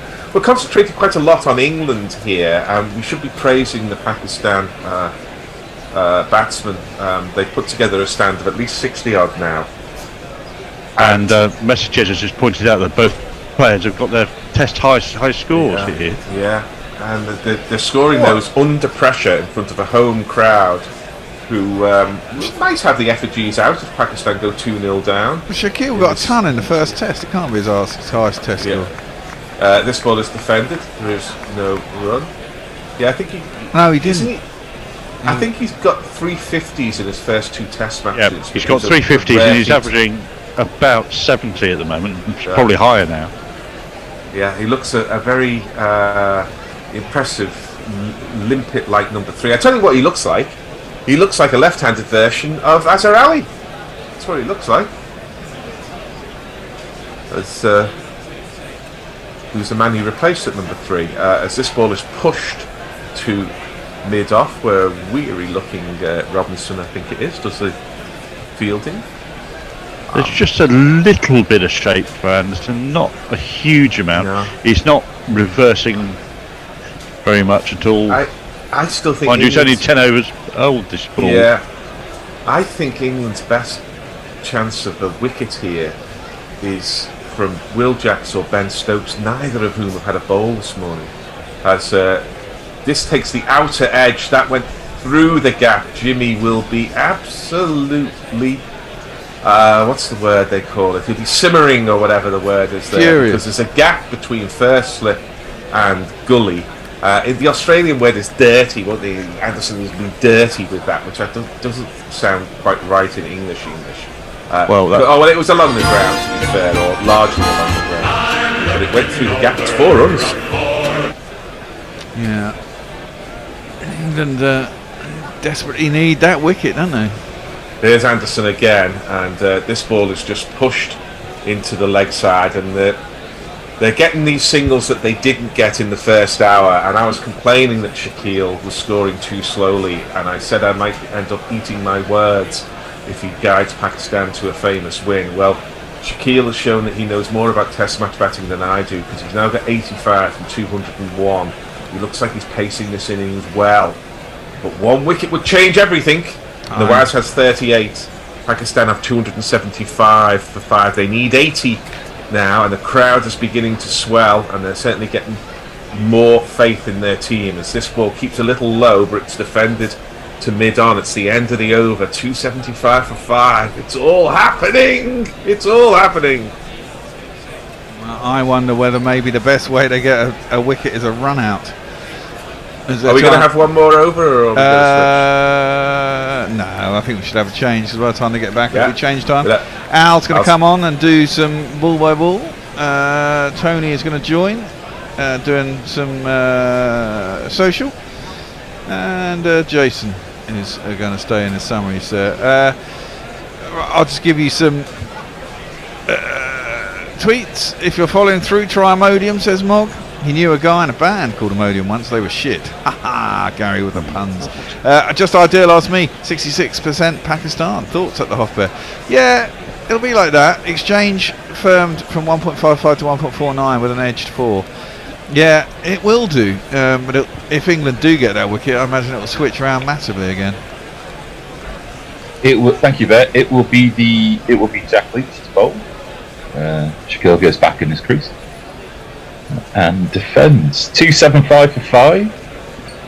80 more runs to win is the more meaningful total. We are at the point now where we will see these big effects as Shaquille comes down the track and drives, and he pierces the cover field. And Shaquille has hit a glorious 4. And the target's now 76. It's a lovely shot.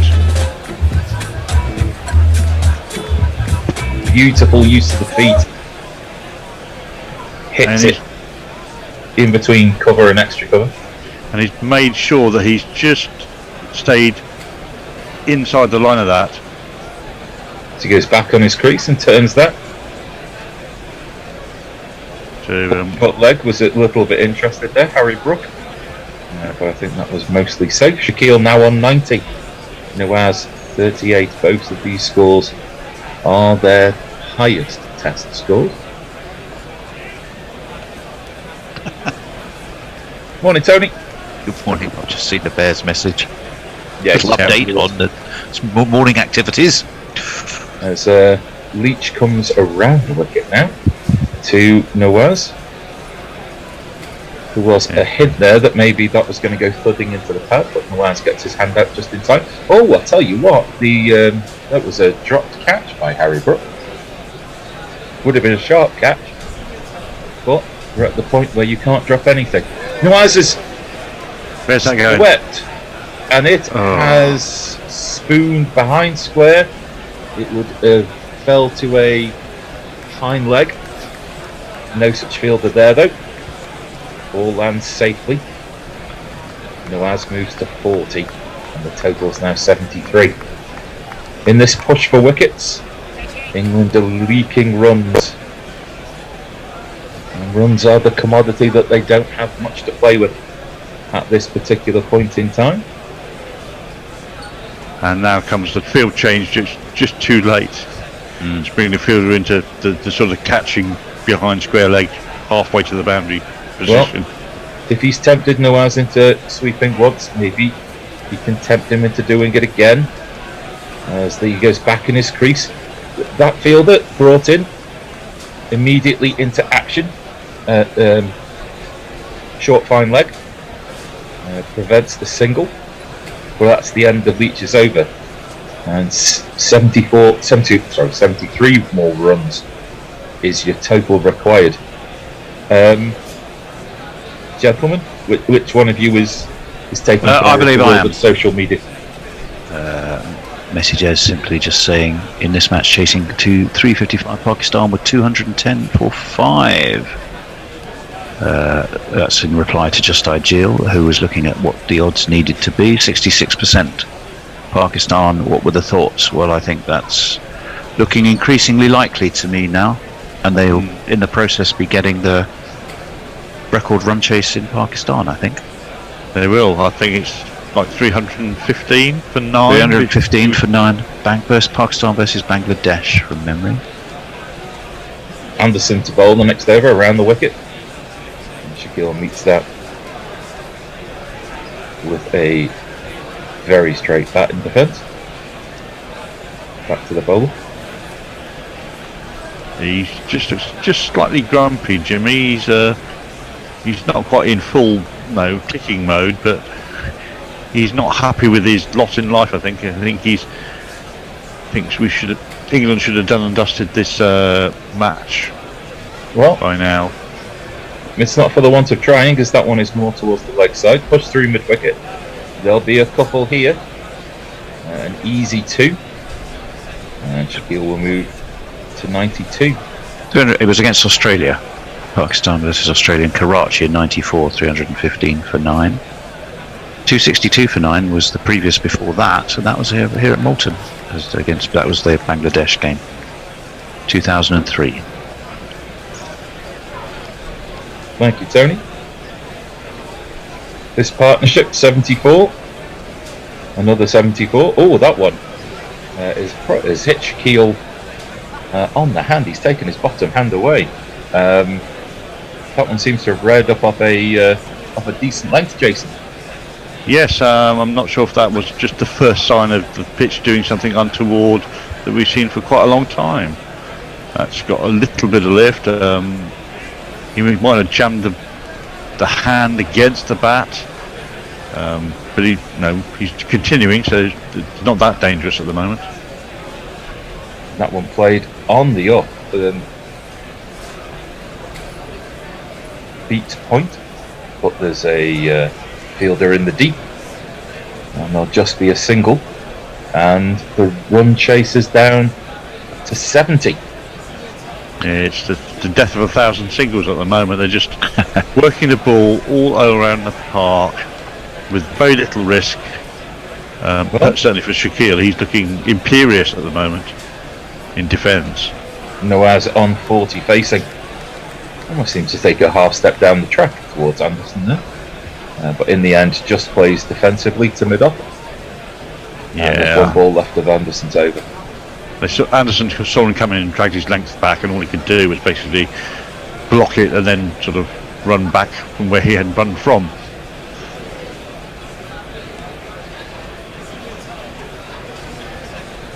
Nawaz on 40. Going at a good rate as well, 40 off 57 balls. Shaquille, you feel, is the prize wicket here. 93 not out. The anchor around which this whole fight back in this fourth innings has taken place. Anderson in. Nawaz plays that well, just it was rising towards the hands, but a soft bat, and he'll take a single and he'll get strike. Nawaz has looked terrific as well, though. He's very solid. They both have. Imam, Shaquille, and Nawaz have been architects of this great Pakistani fight back. It's the end of the over, Tony.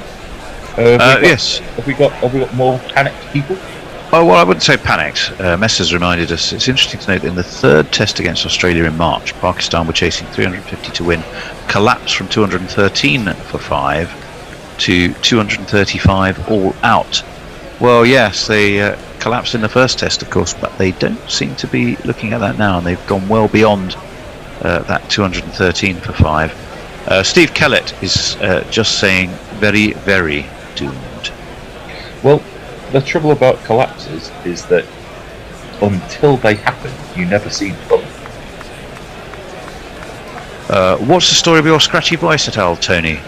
I know losing one's voice is cool, but really, combination of alcohol and screaming at football yesterday, Mog, is the answer to that. Well, I call it football. It was probably the worst goalless draw you'll ever go out in the freezing cold to watch. I don't know. There's going to be the rule of World Cups is that there'll be one amazing semi-final and one terrible one. And no, this was the Championship, wasn't even the World Cup. No, I was going to say there'll be one really good World Cup semi, there'll be one terrible semi, and the final will be almost unwatchable. Yeah, they get more defensive the further you go in the tournament, as the rewards increase. Yep. We're going to have a change of bowling. It's going to be the man that I thought should have been on maybe 15-20 minutes ago. The bear's not there to jingle him up. It is the horseman himself. Yes, he's just a normal guy, except for one thing: he thinks that he's a horse. It is Mark Wood. 88 runs in this session. Only one wicket though, which is the curse of England at the moment, and a wasted delivery to start with, a misdirected leg side bouncer. It's the hope that kills. No, it's not. It's a lack of electrical impulses to the brain that kill. The heart's more like. Yeah, so a bit tennis ball bouncy, that one. That was it banged into the pitch and slowed up a little bit. I think it's been given as a no ball as well, because Pakistan now need 69 to win. Wood in, and then is tucked away off the hip, fine down the leg side field, and that beats the despairing dive of the fielder, and that's gone for 4 more runs.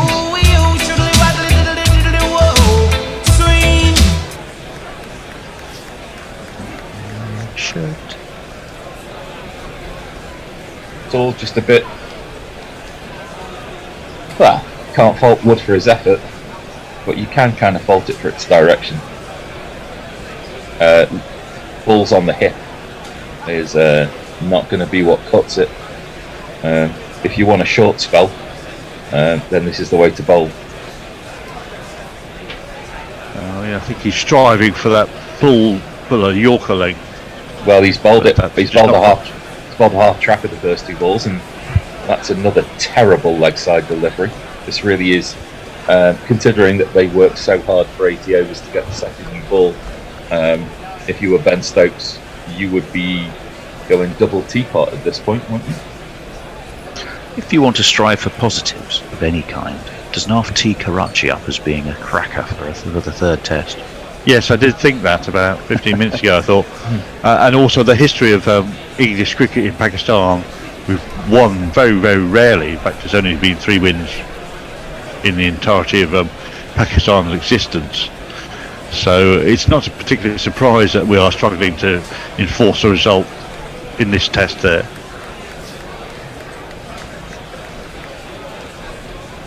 Wood in. And that is again off the hip, and has he been strangled down the leg side? He has. Hello. It's Nawaz who's gone for 45, and well, shit takes wickets, folks. Shit takes wickets. I think you're harsh there. I think that was a bold to plan. Oh, come on. The first thing I learned from Gorilla Cricket: shit takes wickets. Shit takes wickets. Yes, he strangled him, but please take off this whataboutery from the pair of you. Whataboutery? Yes, you both of you are talking out of both sides of your mouth. Oh, it sets it up quite nicely for a deciding test, and then it's a terrible ball. It's a half tracker down the leg side. Nawaz has been strangled down the leg side. Let's call it for what it is. And now you're saying it's bowling to some grand master plan. Oh, please, gentlemen, call it for what it is. It's a wicket, and it's a really important wicket, and it might be the wicket that changes the entire match. But it's not the plan. Come on, it's not the plan. Well, I think digging it in and just yes, not necessarily roughing up, but he was deliberately slanting it kind of across him. Well, the left-hander. If you want to say deliberately in the context of how far down the leg side the first 4 balls of that over had gone, then it's absolutely baffling that the context of the idea of that's some great big master plan. Really. All right, I'm not going. I don't have the energy to argue anymore this morning. I'll go with you. I'll agree. Fair enough. It's all right, Tony. You only have to deal with me for another 17 minutes. It'll be fine. I'll say this: if there was a plan to bowl down the leg side, why didn't he have a leg slit? Is what I do. Good say. point. Yeah, So- I was going to come on to that. I think, although it was well taken by Ollie Pope. Got to say that. Yeah, he looked happy. Is probably the understatement. I suppose there is an element here that they might think that they've got the wrong man, but Salmon is hello, under edge. Yes, showing there off the glove. You know when it comes to under edge a bit too quickly, and you're there going, is this going to tell us that there was something up there that was there? I think he's also relieved because he did go for an appeal in the day before against Imam. Yes. Adrian Lowe, by the way, says great ball. Thank you, Adrian. Well, in my novice state of knowing anything about cricket, do we want to jingle up the new batsman? Wouldn't it be nice if Argus Salmon could be given just a game or two, and after having spent the match together, felt at home with the whole national crew? Oh, wouldn't it be nice? The ends of the jingles are amazing, they really are. And it's Bouncer, which Simon gets well underneath. And at the end of the over, 290 for 6. 65 more. Don't be too hard on the game you saw, Tony. Every game of soccer is the worst game you've ever seen. No, Mog, honestly, if there's any Watford fans listening, they will tell you yesterday was something of a nadir. It was a shocker. So is the Bilic experiment not working? Well, no, it is. It's not. I don't blame Bilic, but we won't go there because we've got a fantastic cricket game in front of us. But at what point did you lose feeling? Before the ball kick-off, it was seriously cold. Yeah. Mog says 69. Nice. Whether he's discussing cricket or not, I really don't know. Or just generally thinking. Not sure. Adrian Lowe, as I said, it's a great ball. He's with us. Just ideal, says the exchange was 10 seconds ahead of my feed. My lay bet at 1-19 was left lamenting. Aha. Jersey Oak says, get Gary on. We can have a scouse off. Gary's a scouser, I'm not. Anderson is in, and that is defended resolutely by Shaquille. There is a stretch of water that separates me from Liverpool, although I do live in Merseyside, so make of that what you will. Well, at least get back to the game. Ben Stokes has got half of what he wants, and he's got a right-hander at the crease now, which hopefully improves his options. Well, we hope so. Anderson in.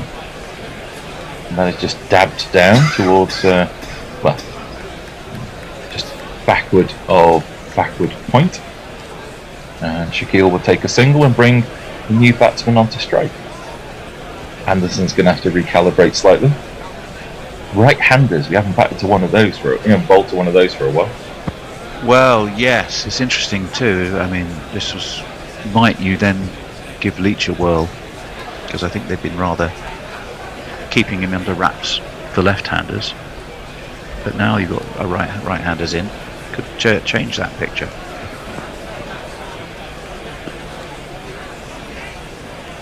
Discuss. I think we will still go to your premier fast bowler. Yeah. And a guy who's just started his spell for at least a couple more overs, probably until lunchtime. I wonder if they pay those Sensodyne drink people, or they just want to be on telly. Other toothpastes are available, ladies and gentlemen.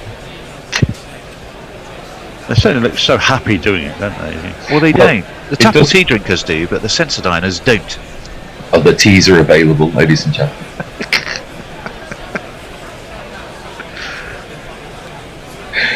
Just a change in the field. Two short fielders in front of the batsman, as well as one slip. Anderson in. That is slanting in towards the pads, but very much going down leg side. Salmon survives. And all of a sudden, ball's just doing a little bit more. Moving off the pitch. As I see that it was minus 16 in Braemar in Aberdeenshire overnight. Not much from minus 16. Defended by Salmon, the score just on off stump. Then again, you might say that it's not much fun in Braemar, but there you go. I was quite happy with the snow falling yesterday evening, because that at least meant that the temperatures didn't drop further. I was particularly relieved that I was meant to be teaching in London Monday and Tuesday, but because of the train strikes organised, I couldn't go. And then what to see football team used to play in Braemar Road? Was it Leighton Orient? I don't know.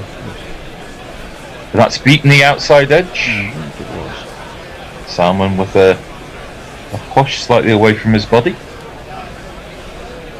and that goes through to the keeper. Oh, Brentford. It was Brentford. It's Brisbane Road, wasn't it? Brisbane Road was Orient. Yeah. If only there was some electronic repository of information that we could type that into. I was literally doing that as you were saying that. Is it spelt Braemar as in the place in Aberdeenshire? As that is? Oh, that's jagged back off the pitch and beaten the outside edge of Salmon, beaten the off stump by a gnat's crotchet, and gone over the top. Yes, that's what I thought. It's gone over the top of off the middle. It's what a ball! It's not far away from everything, and all of a sudden, right-handers come to the crease. The pitch comes alive. Oh! Just to finish that very quick thought. Yeah. Obviously, Griffin Park was where Brentford played, but Griffin Park was in Braemar Road, so I knew I got it from somewhere. Okay. Okay. Tony, what's the world of social media saying? Well, Messrs is asking a very good question actually. What are the odds of a tie? Probably about 500 to which 1, I think would be really interesting to have a look at. Phil Whittle says Mark would have seen this tweet, and that was the thing about the Australian collapse, is the tweet he's referring to. Al resolutely claiming not to be a scouser. I'll have to stop. Hold you in suspense there. Another short pitch delivery by Wood. Shaquille well underneath. Go on. I will finish that one for you. Al resolutely claiming not to be a scouser while keeping his goodwill is peak gorilla. No, it's simply a matter. It's simply a matter of geography. That's all it is. There's a stretch of water, and I'm on one side of it, and Liverpool's on the other. I'm not far away from it. You're not, and you're joined by a tunnel. 2 tunnels, and that is down the leg side. Way too far down the leg side. Harmlessly sails through to the keeper. Yeah, we got Kingsway and Queensway.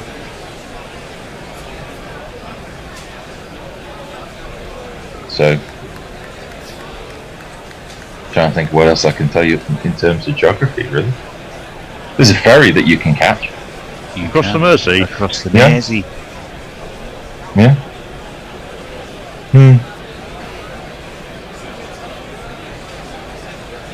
Not a bad way of seeing the city from the other side, really. You'll see plenty of it during Eurovision week, as that is down the leg side, and is it being Wello? Now, I think the only question here is whether Pope's caught it. There is celebration. I don't know if that's a soft signal by Alan Gar. Now there is a leg slip in place, and this one it does feel. So the soft signal is out, but they've gone upstairs. This could be huge. Well, this is Shaquille we're talking about here. So this would be 7 down, and you'd have 2 new batsmen. And it would be another strangle down the leg side. So, have we got any decision pending tense music there as a jingle? Dun, dun, dun, dun, dun. Oh, I'm not sure about that. I'm afraid. Well, the soft signal's out, So you need definitive evidence either way, don't you? Oh, I don't think that's gone down. I think he held that in the glove. I'd be very, very surprised if they were to. There. It's Joel Wilson. Yeah, it's Brian Joel Wilson. So well, Joel Wilson. So all bets are off. It's all down to Joel Wilson. It is all down to Joel Wilson. That point there, I think it's hit the ground. Bear says the ground. It's suffice to say that we're all looking at it, and none of us are any really the wiser.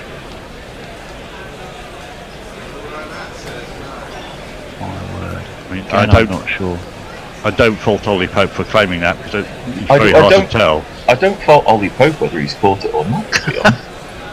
No, because it's so low to the ground as it gets to him that he's made every effort to keep the ball above ground. It's just, simply gravity may have beaten him. I don't think it's. Would you describe? Is that a drop? Would you turn around and go, he's dropped him on 93 if he's not out? Technically, I think you'd have to say yes because he's been in the glove and then it's on the ground with the glove as well in contact. So it's not a drop per se, but cleanly. Do you know what I mean? All right, Sky. Joel Wilson's asking for other angles apparently. We're watching it backwards, forwards, slow motion, fast motion, left-hand side, right-hand side, aerial. I don't know why, Tony. My mind just went to all the Marks brothers. I want a second opinion. Okay, you're ugly as well. Yeah. Well, that's good news for the England side because if he's asking for other angles, so it's not conclusively agreeing that that's been not carried. I'll tell you what, if you be the batsman here and you're on 93, I think we're having a decision. I think they might overturn it though. From England, huge frustration. What a moment! And it all has to come down to Joel, Lord above. And the decision is he's out. Oh, hello. He's out now. I have to say that the general consensus behind the scenes here at Gorilla Towers and everywhere else around the world is that's a bit unlucky. I think he's unlucky. Yeah, I agree. I think if the soft signal was not out, he'd be not out. I agree. I think what you've got there.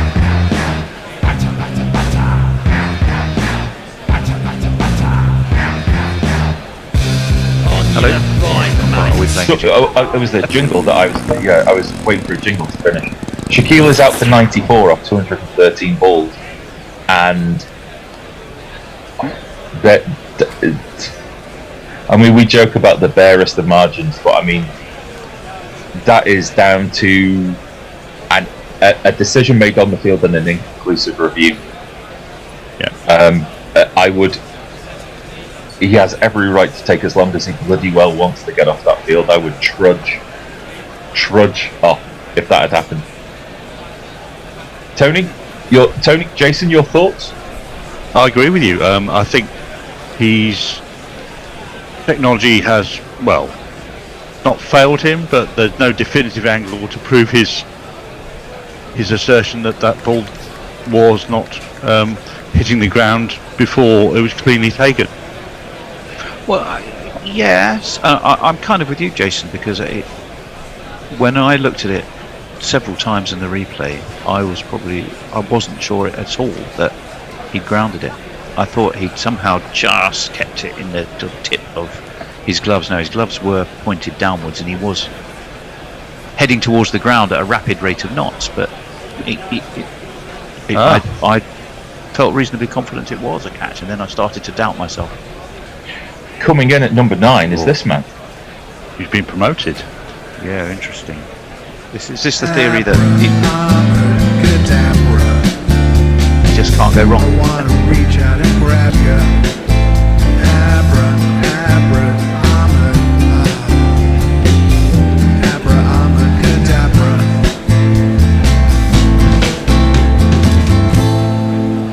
Wood, as is his wont, greets the new batsman with a bouncer, which Avrar gets underneath. It's a great attempt by Pope. Either way, it will go down as a great catch. I also think, Al, he had his hand slightly turned. I mean, if you're not on YouTube, this is not going to help you. But instead of having his fingers pointing downwards, he turned his hands to the side, so he had a better chance of it being the glove keeping it off the ground. No. It is. That's another bouncer, which feels like a waste of a delivery. Avrar gets underneath. The way that he's contorted his arms and his wrists and the gloves to be able to make every effort to keep it as a catch is not to be underestimated. I mean, if you consider it's also not his it's not his full-time job to bat. Oh, that has, not a bouncer, and Avrar's tried to duck underneath the ball that he couldn't duck underneath, and it's maybe hit him in line with the stumps. I think England may well review this. I think they might. We're at the sharp end, and why not? The thing is it about just height here at this stage? They're going to review it just in case, just in time. For me, going slightly down leg, I think the Bear's agreeing with me. Was that the Bear with his Bear's? Yes, he's put his thumbs up. I think that might be just umpire's call on height as well. It might just sneak over. I mean, no, I think that's good. I think that's down the leg side. I mean, it's probably bounced in the vicinity of where the two balls before has come up, but it hasn't got to stump height. I think we've moved on fairly quickly by the looks of things. Yeah. Well, no, there has to be a review. He's also is he not umpire's call missing down leg? We were all correct on that one. Avrar will wear the bruise. The review's been lost. Down to one review now, England. That's something to take into consideration. Looks like they're going off for lunch. Oh yeah, well I suppose it is 7 o'clock. It is 7 o'clock, so yeah, it's time for lunch. Shall I quickly do some messages before you wrap the morning up? If you want to. Do you want to do it the other way around? Jersey Oak says, why is Leyton Orient called that? Well, Jersey, I'm so glad you asked me. The choice of the name Orient came about at the behest of a player, Jack R. Deering, who was an employee of the Orient Steam Navigation Company, part of P&O, Peninsula and Orient. There you go. And that's in most of the club's history books, which I thought I'd look up, seeing as you'd asked. Just Ideal says Messi Jez has ventured to the post box to retrieve his Bishop-bound Christmas card upon my persistent transgressing the mention of sponsors' names. I promise I won't mention Tapple or Sensodyne again. Oh, the teas are available. Or the toothpastes are available. Apparently, Messi Jez says the Metropolitan Borough of Wirral is officially part of Merseyside, while Scouse is an accent and dialect of the English associated with Liverpool and the surrounding county of Merseyside. So the local government boundaries seem to have made you a Scouser, Al. The local government boundaries determine that I'm in Merseyside. Okay. Scouser is a colloquial term which is given to residents of people who reside in Liverpool. Ravinair, tunnel across the Mersey doesn't have the same ring to it. No, it doesn't. No, it really doesn't. Bob O'Hara, that would make Ian Botham a Scouser too. Jersey Oak, the Isle of Man steam packet company, still running a ferry out of Liverpool to the Douglas Isle of Man. I got that with my parents for a week's holiday 43 years ago, and he still remembers it. Wow. No. It's a lovely way of getting to the Isle of Man. West Aussie Leeds. Remember my prediction: 7 out, all out. Also, can we please play a dedicated wicketkeeper, please? Hey, listen. Them folks could not have done any better with what happened, right? Well, it is beautifully teed up. Jersey Oka says, underneath it all, the Bishop is as pessimistic as me. I think that's overstating things, I've got to be honest. Just Ideal, how appropriate that Joel Wilson's suspect eyesight is England's saviour. Dave Wood, nice to see Joel Wilson back from refereeing England at the World Cup at the weekend. Adrian Lowe, I guess we could say it was a scooping motion. Very, very harsh, that one. Well, yes, it's divided opinions. That's pretty much where we are on Twitter. And is YouTube moved on. Hello to Bartholomew K. Williams. And Emily, who's just saying hello to everybody. And Leah, who's over on YouTube this morning. Hello to you.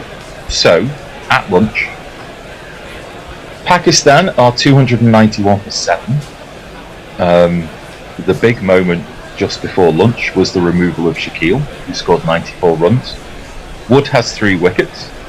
The last 2 to fall. He's taken the last 2 wickets to fall of this session. Pakistan needs 64 more runs to win. The fact that they've got 2 new batsmen at the crease means that whatever we talked about in terms of 66% for Pakistan is probably now 70%, 80% for England. Have we exhausted all teed up beautifully for after lunch. So there, I'll throw it to you for what we're going to entertain people with. Right. Well, as it's day 4, and people have had 3 days to download try a little Bumble. We're going to give you some Bumble playing Who's That Weirdo against Annie Chave. Oh, it's a cracker. It's a cracker. It is a cracker. And huge fun to have done, let me tell you. And we shall see you after lunch. Look forward to it. Alan Knott. Who's that weirdo? Neil Mackenzie. Who's that weirdo? Shannon Freed. Who's that weirdo? Chris Harris. Kevin O'Brien. Who's that weirdo? Good morning, good afternoon, good dawn, good dusk, wherever you are in the world. Welcome to Gorilla Cricket and the 4th episode of our big fat pod quiz. Who's that weirdo? It's a test of skill, knowledge and overactive imaginations, separating the live cricketers from the dead cricketers and those who aren't cricketers at all but sound like they might be. I'm Gorilla Hendo, Nigel Henderson, and today's edition could be our most competitive yet. We welcome back, after her dismantling of Grubby 78 in their meeting 2 weeks ago, everyone's favourite county cricket matterer and natterer, it's Annie Chave! Yay! Hello! Tell us that you've got a new edition out, haven't you? I've got a new edition out, edition number 13, which is unlucky for some, and it's a new look magazine. I've got some youth to design it for me. Yeah, a youth. Have you seen it, Bumble? Oh, I've given it away. I was going to say, she's got it out today, which is up against cricket royalty. The man who's probably the most famous voice in the business, the man who's been player, coach, manager, umpire, eventually commentator. Ladies and gentlemen, it's only Bumble himself. Hello, Bumble. Welcome to Gorilla. Yeah, I should never have done this in the first place. As soon as I knew it was Annie Chave that I'm up against, I know that I'm going to get the silver medal here. It's now listen to Bumble. Surely, when you were manager and coach of the England team, you didn't go into the dressing room and say, "Look, we're going to come second here." I need more positivity from you. No, I'm a realist. I know exactly where I stand here. I will be doing my best, as they always say. Right. You're setting me up for a fall, Bumble, I'll tell you. Yeah, it's reverse psychology, isn't it? Reverse psychology.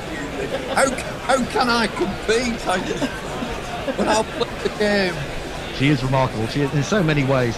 Anyway, what do you think, Bumble? What's your thoughts on the Test match and what's been going on in Pakistan? I did see that you've been a little bit under the weather, but did you manage to get to see much of the Test? No, I don't have Sky now. Why would that be? Yeah, well, I've been obviously I follow it, and I listen to Aggers a little bit, and Simon Mann, and it's quite remarkable. And the latest stuff that's come out from our captain, he said he might even declare before they've had a bat. He might. I'm a bit worried that the fog is going to be so bad that he'll declare and no one will know. We were up there. I've been to Multan. And I know that it can get foggy, and so they will lose some time. Yeah, in the mornings and the evenings it looks like the first hour's going to be a bit tricky, doesn't it? Oh well, that's good. Maybe I can stay in bed. Yeah, stay in bed a little bit longer. That would that'd be fine, wouldn't it? Yeah. What do you make, Bumble, of Joe Root batting left-handed? I mean, that's stealing your thunder a little bit, isn't it? Well, He's quite good at that. This morning I've seen Jimmy Anderson bowling left-handed. Really? Yeah, Jimmy Anderson has bowled very acceptable left-arm spin this morning. Wow. Do you think he's been taught by Jofra Archer? Because I remember seeing Jofra Archer was doing a bit of left-arm spin a couple of years ago as well. He might be less injury-prone if he bowled that. the way, I think that Jimmy has sort of kicked it on to Joffre. Right. Oh, really? Okay. So Jimmy was he was the man who came up with the left arm spin, and he's coaching Joffre in the subtle arts. You were a left arm spinner, weren't you? So I mean, you might have some input there. Yeah, and I perfected that. You know how they call them the shooter and the zooter and the this and the that. I had the gazonner. Gazonner. The gazonner. It's the one that goes on and doesn't spin. Oh yes, the gazonner with the arm. That one. That's the one. That's the only ball. I didn't ball anything else. Just the gazonner. Not the gazunda, which is something else. Goes underneath. Harrow's under the pitch. I don't think you can go under the stumps. Anyway, moving on. I should sort of introduce the other member of the team that's here today, and that is, of course, Tony Bishop. He's alongside me. He's going to be giving us all sorts of info. He's the Osmond to my Armstrong. He's the yin to my yang, and he's my driver to the studio. Not as and here he is. Ordinarily as interesting. Anyway, and he's not as interesting as any of them. Anyway, I will give everyone out there a quick read through of the rules, because I forget them halfway through anyway. So don't worry about it. If you get things wrong, we'll just laugh about it, and no one will be any the better. We'll claim that it was meant. Basically, contestants toss to start with, and can elect a battlefield. Then the host, that's me, gives contestant A a name and a nationality, and contestant A has to decide whether they are a live cricketer, a dead cricketer, or not a cricketer at all. In which case, they have to say, "Who's that weirdo?" They get it right, and it is a live or dead cricketer. Contestant A then has to guess their current age or age at death for a bonus point, which they get if they are within 3 years. If they get it on the nose, they get 4 bonus points. If contestant A is wrong, the question is passed over to their opponent, who goes through the same process. If it is a weirdo, i.e. not a cricketer, age is not required, but you can take a wild guess at the source of their notoriety. It could be a musician, a poet, a businessman, businesswoman, weird record breaker, comedian, politician, etc., etc. So I'm going to toss, and I'm going to let our special guest of the day, Bumble, shout. I'm going to throw it up into the studio air. I'm going to drop it completely, and you can say heads or tails. Heads. It's tails, would you believe? Honestly. So Annie. Always go tails, Bumble. Come on. Yeah, I should have done. I always make heads. I always called heads when I was captain.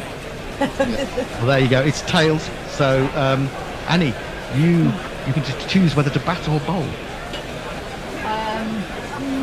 I'm going to go bowl. You're going to bowl. So the first named person is going to go to you, Bumble. Are you ready? Are you steeled for it? It's like Jeff Thompson just coming up and going wang. Terry Burrows, England. Live cricketer, dead cricketer, or who's that weirdo? Terry Burrows. Terry Burrows, who's that weirdo? You know him, don't you? You're absolutely right. You've got points already. Oh, damn it. He's too clever for us. Is Bumble. And you can have another guess for a bonus point. What does he do, Terry Burrows? Was he No, I'm going to say a crown green bowler. Oh, it's a good guess. But I'm not going to give you an extra point because it's not. He's actually the fastest window cleaner at the National Championships in Blackpool in 2009. Tell us a little bit more, Tony, about Terry Burrows. Well, yes, I've been at great pains to make a few notes about him. He is, as you rightly say, the fastest window cleaner, which he won in Blackpool 2009. Held in Blackpool, of course, to commemorate the 80th anniversary of George Form, was when I'm cleaning windows. It takes Terry, known as Terry Turbo Burrows, less than 10 seconds to clean more than 6,000 square inches of glass. Wow. He's a martial arts specialist. He's in the Guinness Book of Records. He's also been a karate and a boxer, specialist and a boxer, which he attributes his speed to. He's been on a show with Usain Bolt, where he once said a couple of years ago on a television show, I met the fastest man and I'm the fastest hands. We could rob a bank together. Hey. Interesting thought. He's still going strong. He's 66 years old. He's from Romford. You can check out his website, which is www.fastestwindowcleaner.com. And he issues you a challenge. Can you beat me?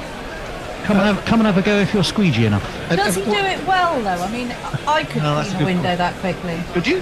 Well, surely anyone could. I think we're going to put it down to just coordination.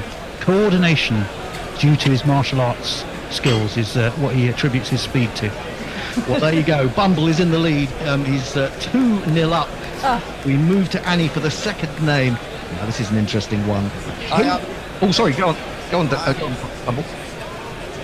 If he's from Blackpool, I know Blackpool. You need to be a boxer and a karate expert. Yeah, well, I mean, they don't tell you that when they go there on Strictly, do they? They make out this a really lovely place. But well, it is marvellous for everybody that lives in Blackpool. Absolutely. He says, yes, disappearing off the... Good, but he ran it in Blackpool. But there you go. So he's an Essex lad. He's obviously going to be a bit violent. Okay, Annie, moving on. Your first name today is Hendrik Witbooi of Namibia. Is he a live cricketer, a dead cricketer? Or who's that weirdo? Hendrik Witbooi of Namibia. It's a good name, isn't it? It's a great name, a fabulous name. I'm going to go for Who's That Weirdo. Oh, you've done it again! I can't believe it. It's an amazing start to this week's competition. He is a weirdo. He's not really a weirdo. He's a very admirable character. Do you want to guess what he might do? He works in social services. Well, in a sense, I suppose that's right, isn't it, Tony? Going back a bit. I'll let you make the decision on that one. It's on the very edges of acceptability. Okay. Well, you tell us what DRS even would be twitching and not too sure about that. Tell us all about Hendrik. You'd have to review that one, Joel. Right. He is, as you rightly say, Namibian. He was the first African political activist to take up arms against German imperialists. His face is on banknotes in Namibia. He was born in Pella, Northern Cape, died near Belgrass in 1905, killed in battle indeed with the Germans. He was the chief of the Khoisan people, sub-tribe of the Khoisan, and he led the people, the Nama people, during the revolts against German colonial rule. His diary and complete correspondence has survived and become known as the Hendrik Witbooi Papers, and it's stored in the National Archives of Namibia. Yeah, I knew that. You knew, I knew. I mean, I'm sorry, it was just the way it fell, wasn't it, Bumble? You would have got that without any problems. Oh, nailed it. Nailed it completely. Well, we're going to come back to you for number 3. It's all going incredibly smoothly this week, which is unusual. Anyway, how about this one? Gogumal Kissenchand, India. Live cricketer, dead cricketer, or who's that weirdo? Say it again. Gogumal Kissenchand. I mean, I hope I've got the pronunciation right, but I could be mistaken. Gogumal Kissenchand, India. Dead cricketer, live cricketer. Who's that weirdo? He's a dead cricketer. You're absolutely right. You're storming away with this, Bumble. What on earth is going on? I can only imagine you've actually played against him. Do you want to tell how old he was when he died? Have another guess for a bonus point. He was 58. No, I'm afraid you're well off the mark there. He was 72 when he died in 1997. Tell us all about Gogumal Kissenchand, Tony. Well, he was a diminutive right-hand bat from Karachi, Sindh, and he died in Baroda in Gujarat. His chief claim to fame, however, he had a very modest record in just 5 test matches for India, 4 of them against Australia, and he only averaged 9. However, despite that modest record, his chief claim to fame in international cricket is that he is the bowler off whom Don Bradman got the all-important single to reach his 100th first-class 100 in 1947. 48. That's a great claim to fame. Are you sure, Bumble, that you perhaps didn't play against him in a warm-up game in India? I think you probably did. I just had the name somewhere, and I thought, well, he's not recent, so I think he's dead, sadly. Sadly, he's dead, yeah. He's 25 years dead this year, I'm afraid to say. Any more about Gogumal, or is that more or less? That's pretty much it. He averaged 9 in his 5 tests, 4 against Australia. He got 44 in Sydney. That did help India on their way to the draw. It's the only draw they got in that series. They lost all the rest. Okay, so we move back to Annie. Now, Emma Slater, England. Live cricketer, dead cricketer, or who's that weirdo? Emma Slater, England. Emma Slater, that's a really nondescript name, you know, it could be anything, anywhere. I'm going to say, who's that weirdo? You're absolutely right. Oh my goodness me, this is incredible stuff from you two. Absolutely brilliant. Emma Slater is indeed. You haven't given me a chance. Well, I'm going to ask you who you think Emma Slater might be. What does she did she do? What is her claim to fame? I think she's a piano teacher. Piano teacher. Well, that's plucked out of obscurity. I think that's a pretty good guess. No, she's not actually a piano teacher. She is the 2-time world gravy wrestling champion. Sure, of course. I knew that. I'd find that hard to believe. Tony, tell us a little bit more about Emma Slater. Well, yeah, didn't quite strike the wrong chord with that one, Annie. The competition, she's won it since 2007. The World Gravy Wrestling Championships have been held in the village of Stackstead at the Rosenfold Carvery. She has indeed won it twice in a series of knockout rounds. Men take on men, women take on women, wrestling for 2 grueling minutes in a thickly padded pool filled with cold gravy. I want to see The it. judges pick a winner. Judges pick a winner for each bout. Their decision is based, of course, on wrestling ability, but more importantly, the quality of their fancy dress and the outrageousness of their antics. Winners are anointed, of course, by having a bucket of gravy poured over their heads. Now, our Emma is from Oldham. Yeah. Ice Station Zebra. 36 now she is. She won the competition last against Roxy Afzal, who competes under the name of the Oxo Fox. I'm surprised, Bumble, you haven't been asked to do the judging for that, seeing as it's in that neck of the woods. Have you never been asked to do the World Gravy Wrestling Championships? I've been in the pub. I know the. Oh, you know the Well, pub? There you go. It must be. I'll tell you what. It must be serious stuff, because in the most recent event, Sky Penty, aka Rhonda Gravy, she won it despite having dislocated her arm in a fierce bout against the Oxo Fox. And the referee, who I think is also the landlord of the pub, a chap called Stephen Claxton, had to put her arm back in place, and she carried on and went on to win. Oh my good. I prefer to eat gravy personally, although probably not after someone's been wrestling in it. I'll give you a quiz question. Go on then. Yeah, go on. Quiz within a quiz. This is Stacksteads. Okay? Yeah. Which Lancashire bat opened the batting with Everton Weeks and went on to become England manager and came from Stacksteads? Ooh, a Lancastrian. I'll put that over to you because you're a lot older than me, Tony. Thank you for that. 3 or 4 years older than me. Lancashire. Do you know what? I don't know. If we're talking about that age group, or Weeks, Walcott, etc. Don't know. I don't know the answer. You've got me. Tell us. You're going to have to tell us. Who was it? Bob Bennett. Bob Bennett. Oh, okay. Right. Okay. I was. We talking about Bob Barber last week, weren't we? In something or other. No, we were likening him to Liam Livingstone. That's right. Right. Bob Barber indeed. Right. So the scores on the doors at the moment are Bumble 4, Annie 4. It couldn't be tighter. It's almost as exciting as our Melbourne standoff last week. But we move on now to Bumble, and we ask him. Brett Geeves, Australia, live cricketer, dead cricketer. Who's that with? Brett Geeves. G-E-V-E-S. E-E-V-E-S. Jeeves. Or Jeeves even, yeah, it could be Jeeves, couldn't it? Yeah, Jeevo. Yeah, Jeevo. Oh, you remember Jeevo? Oh, Jeevo. Good man. He is a present cricketer.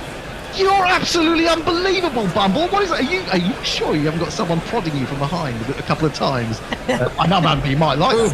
I think that's a different show entirely. There's no stopping him at the moment. Brett Geeves is indeed a live cricketer. Do you want to guess about how old he might be at this particular stage? Bonus points? Oh, I didn't see that. I saw your mouth move, but I didn't hear. 22. No, you're nowhere near, I'm afraid to say. He's about twice that age. Well, nearly. He's actually 40. What do we know about Brett Geeves, Tony? What do we know about Brett Geeves? Well, he's from Claremont in Tasmania. His nickname is Banger, a bit like Marcus Truskovic, isn't it, Annie? Wasn't he called Yeah, he's Banger. Banger, indeed. He's played for Australia, Tasmania, and a couple of games, indeed, for Delhi Daredevils latterly. Right-arm fast medium bowler, right-handed batsman, briefly part of Australia's short-form setup. A back injury, sadly, at 29, forced him into retirement. In his 2 ODIs against Bangkok and South Africa, Bangkok, what am I saying? Bangladesh and South Africa, Bangladesh. Bangladesh, South Africa, 2008-2009, took 3 wickets at 26. Had a best bowling of 2 for 11 versus Bangladesh in Darwin. And his only T20 international took 2 for 35 against South Africa at the Wanderers. He got Herschel Gibbs and A.B. de Villiers, though, quite cheaply, but Australia still lost. Good names to get, eh? Yeah, there you Good go. batsmen to get.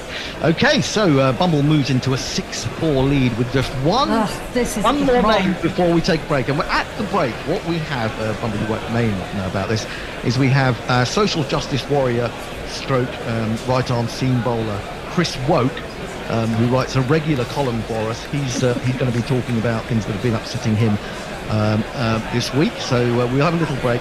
It doesn't mean you actually get a break. It's just like we do it and then we fill it in if you get one. Anyway, moving on to Annie, and she's going to look to draw level. How about this one, Annie? Arthur Fielder, England. Live cricketer, dead cricketer. Who's that weirdo? Arthur Fielder. Well, he's been made to sound like a cricketer because of Fielder. He's made to sound old because of Arthur. Exactly. So he's either an old cricketer, or I think he's who's that weirdo? No, you're right. You fall behind. Into the interval we go with Bumble in the lead. He is not a weirdo. You can throw it to Bumble now.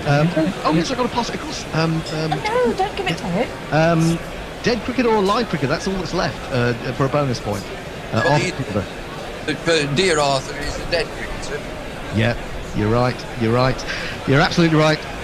So another point to Bumble. He goes to 7-4 in the league. He's a dead cricketer. He died. What age did he die at? He died at 74. Oh, I'm going to give you 3 more points. My goodness me, you are running away. Sorry, 2 more points. Running away with this. Because you're very close. He was 72 when he died in 1949. Tony, before we go to Chris Woke, tell us more about Arthur Fielder. Well, yeah, it is a wonderful piece of nominative determinism. You're absolutely right. He was a fast bowler for Kent and England before the First World War. He was born in Tunbridge in 1877, the year, of course, of the first ever test. He was the first player to get 10 first-class wickets in an innings, which he got in the Gentlemen Players match at Lord's, took all 10. The feat it was accomplished in 1906, although the gentleman won the game despite that. In his first-class matches that season, he took 186 wickets at 20 apiece and did much towards enabling Kent for the first time to carry off the championship. He had 2 tours of Australia for England under Bellum Warner in 1907 and then Arthur Jones.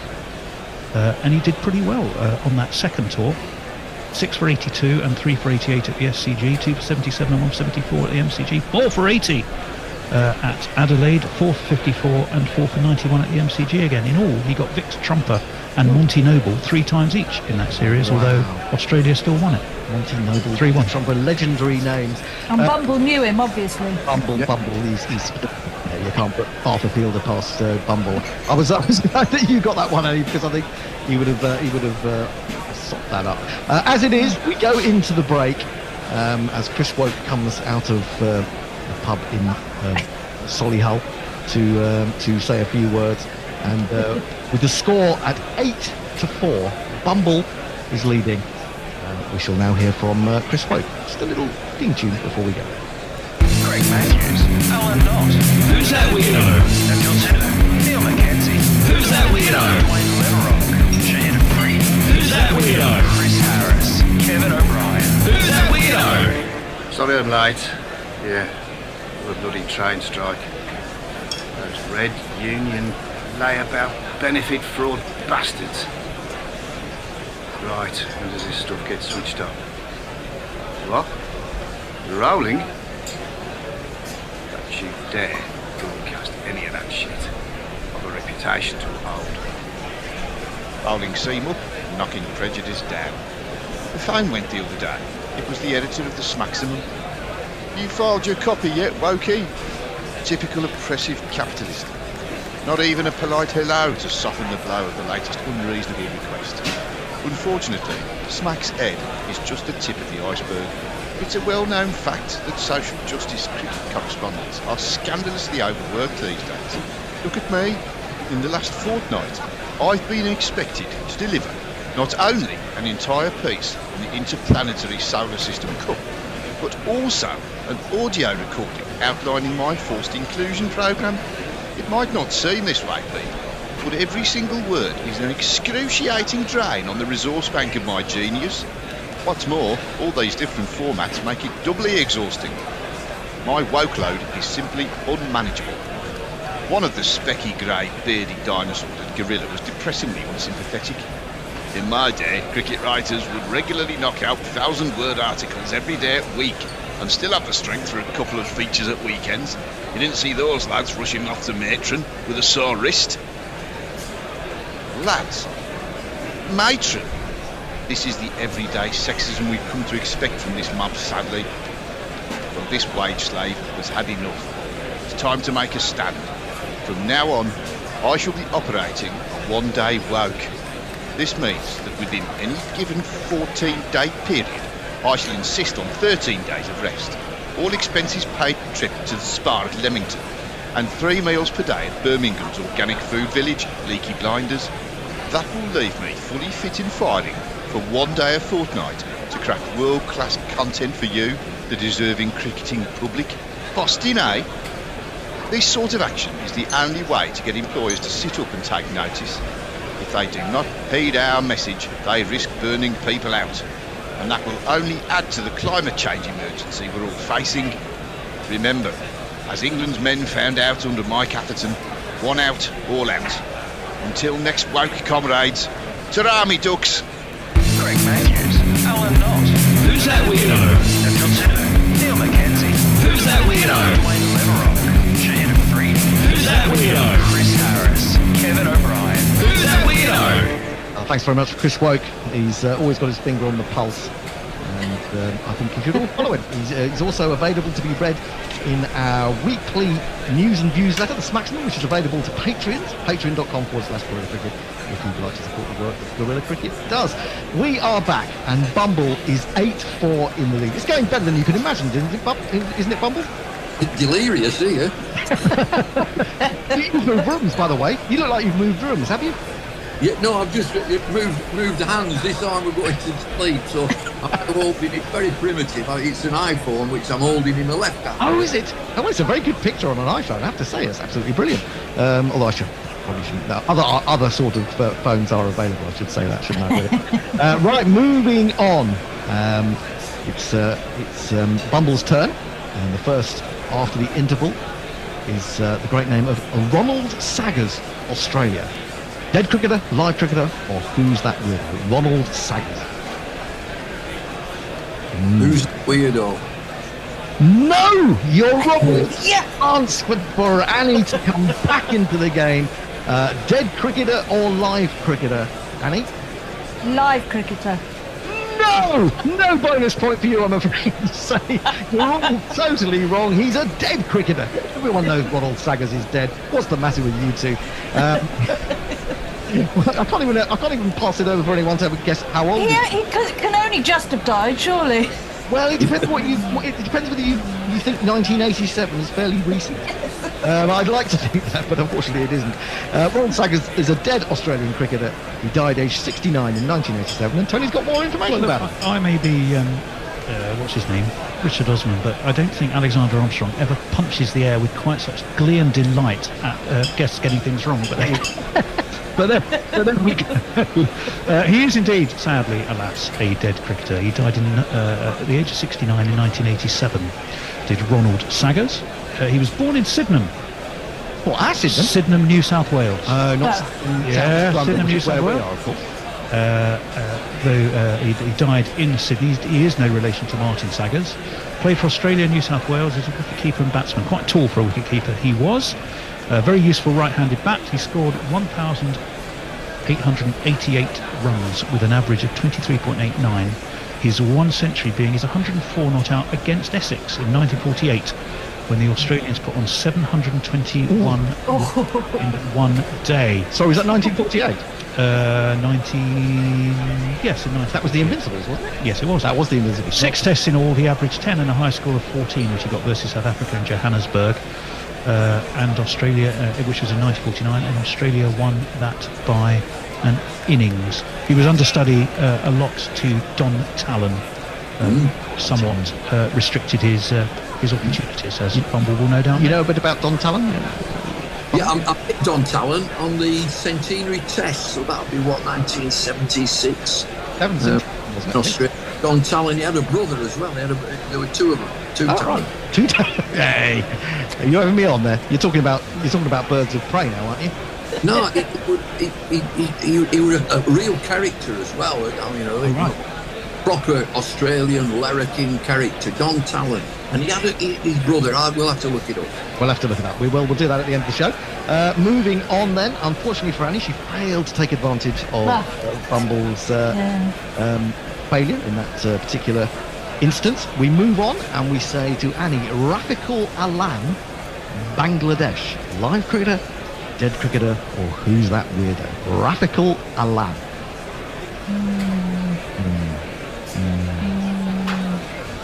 Have you got all your county cricket matters above your head? I have. Alphabetical order.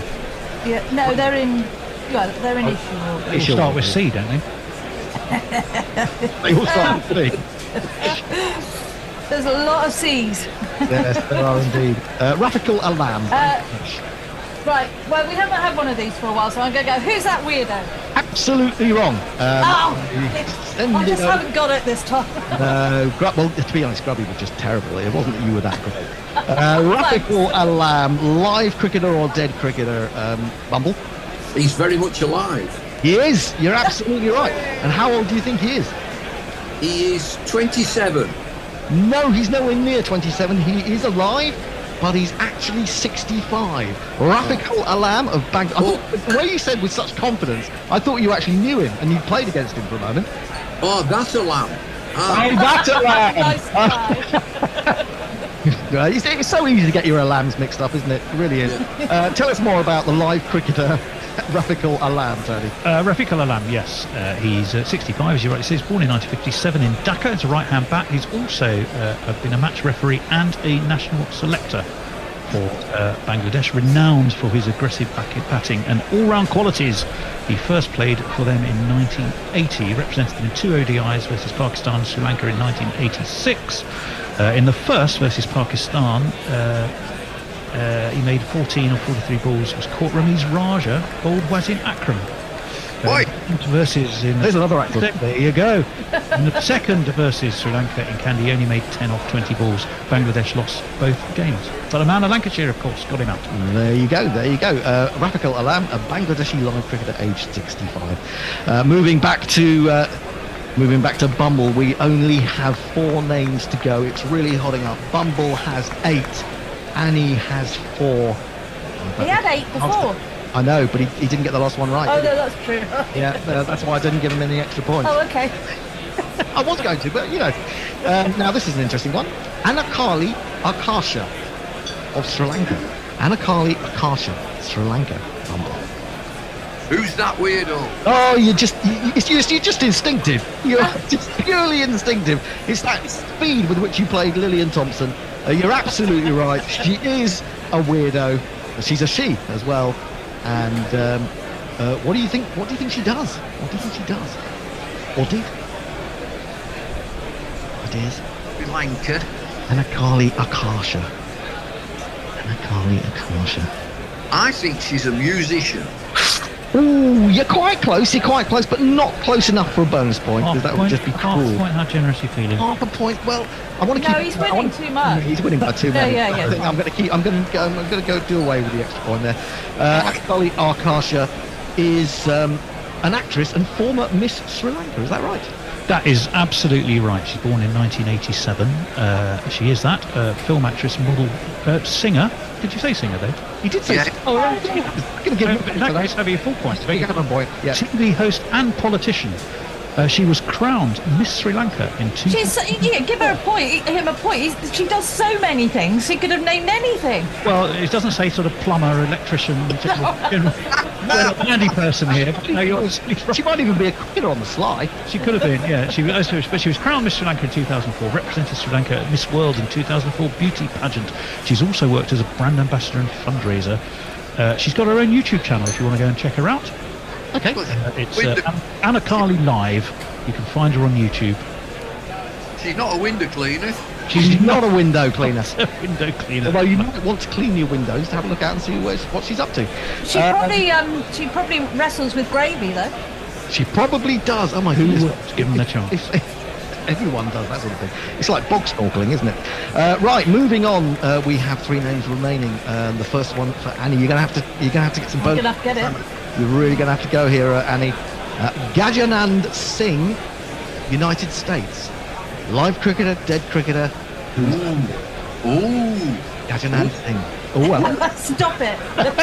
He's teasing you now. He's teasing you. Live cricketer. Yes, you're right. Yes. I think he's done himself down there, Bumble. I think he's given that away a little bit. Gajanand Singh, US, is a live cricketer. And what age do you think Gajanand Singh might currently be, Annie? 31. Oh, you're so close. I'm going to give you an extra point because it makes it more fun. They're actually 35, and that's only. We always say if it's 3 away, we give you a point. But you did 4 away. We're going to be kind to you. And we are back. Yes, we very much are. I was disappointed with that decision. Obviously not disappointed as an England fan, but Shaquille batted so well, and there are very few things I like about the 100. There's obviously the push it's given the women's game, but one of the few good things about the 100 is they make the decisions quickly and they move on. And the third umpire there, Joel Wilson in this case, he should have looked once, said I can see the ball in contact with the ground, and moved on. Because you can't see the ball in contact with the ground. Well, that's what I thought, but actually the reading of the rules is it has to be a clear, much like VAR has to be a clear error by the umpire. No. That no longer applies, Bear. The soft signal only comes into play if the technology fails. Yeah. It's not that anymore. It's entirely up to the third umpire. Yeah, I think you should look at it once. You know, they're going to get some wrong, but the more you look at these camera angles, the more you twist on the head of on the point of the pin, counting how many angels there are there, the more confused you are. It's not an outrageously bad decision, and you know, these things happen in sport. They happen in life. Luck comes into it. England have got lucky there, but you should have looked once, said, as far as I can see, that ball's in contact with the ground. We move on. The really bad decision lies in keeping Joel Wilson as an elite umpire. Well, it's not an easy gig. We understand that, and he does get too many decisions wrong. Somehow the controversy seems to cling to him, and it happens so often. And when it does happen that often to an official in any sport, it's probably an underlying sense of not being on top of it. Let's get some jingles for after lunch. Yeah. St. Jimmy's coming down across the alleyway, up on the boulevard like a zip gun on parade. Lights on the silhouette, he's disappointed net, coming at you on the count of 1. Jimmy Anderson starts with a rather stiff delivery, which was nevertheless on the stumps. We should point out here that that was not the knockout blow for Pakistan. They need 64 runs to win. They have 3 wickets in hand. Salman is no mean batter. He's on strike at the moment, and Abrar, it's his match. So these two could do it, and they've got backups if necessary. And Salman should have the class there, just running the ball down to third man for an easy single. 92 for 7. As someone politely said in the Sky Sports studio, they got 3 number 11s, and that's kind of the case. I think that, not Salman. Salman is a decent bat, but the other 3 are, you know, I mean, Abrar's the best of the bunch, but the other 2 are fucking hopeless. Well, a sense of injustice, which I'm sure Pakistan will feel, and they would have gathered together in the dressing room and said, you know, we need to right the wrong here. That can be a tremendous motivation. England still have to take these 3 wickets. I don't think they're going to be given to them. 1 slip, a short extra, a short mid-wicket, conventional point forward square leg, but conventionally on the circle, if you like, mid on and mid off, as Anderson is in. And that's an almighty slog by Abra. I don't think any of us were expecting that. It's gone out to count corner. Game on. Yeehaw. Wow. Wow. It's Nissan She. It's Nissan She. Oh, Jimmy looks a bit perplexed by that one. Well, I think that last happened to Jimmy Anderson in about 2008. I mean, it's interesting that the cameramen have picked out. There's a particular spot. I think it must be the spot where the ball that Ollie Robinson bowled yesterday looks particularly roughed up and a bit shit on a length just outside the off stump to the right-hander. It happens to cricket pitchers, as Anderson is in. He plays the same shot, except he gets an inside edge. There's Abra. He's only got one shot in the book, which is to step away and swing his arms, not entirely convincingly through it. But he's got himself a single. He's got the deficit down to 58. Half an hour of this, the game's done. Well, I mean, this is the final session of the game, which either way, isn't it? Well, it is the final session. It's whether it's the final session of us on the mic. I don't think I'll be back for my fourth session of the day or whatever. Interesting time to bring baseball in. Yeah. Very good, yeah.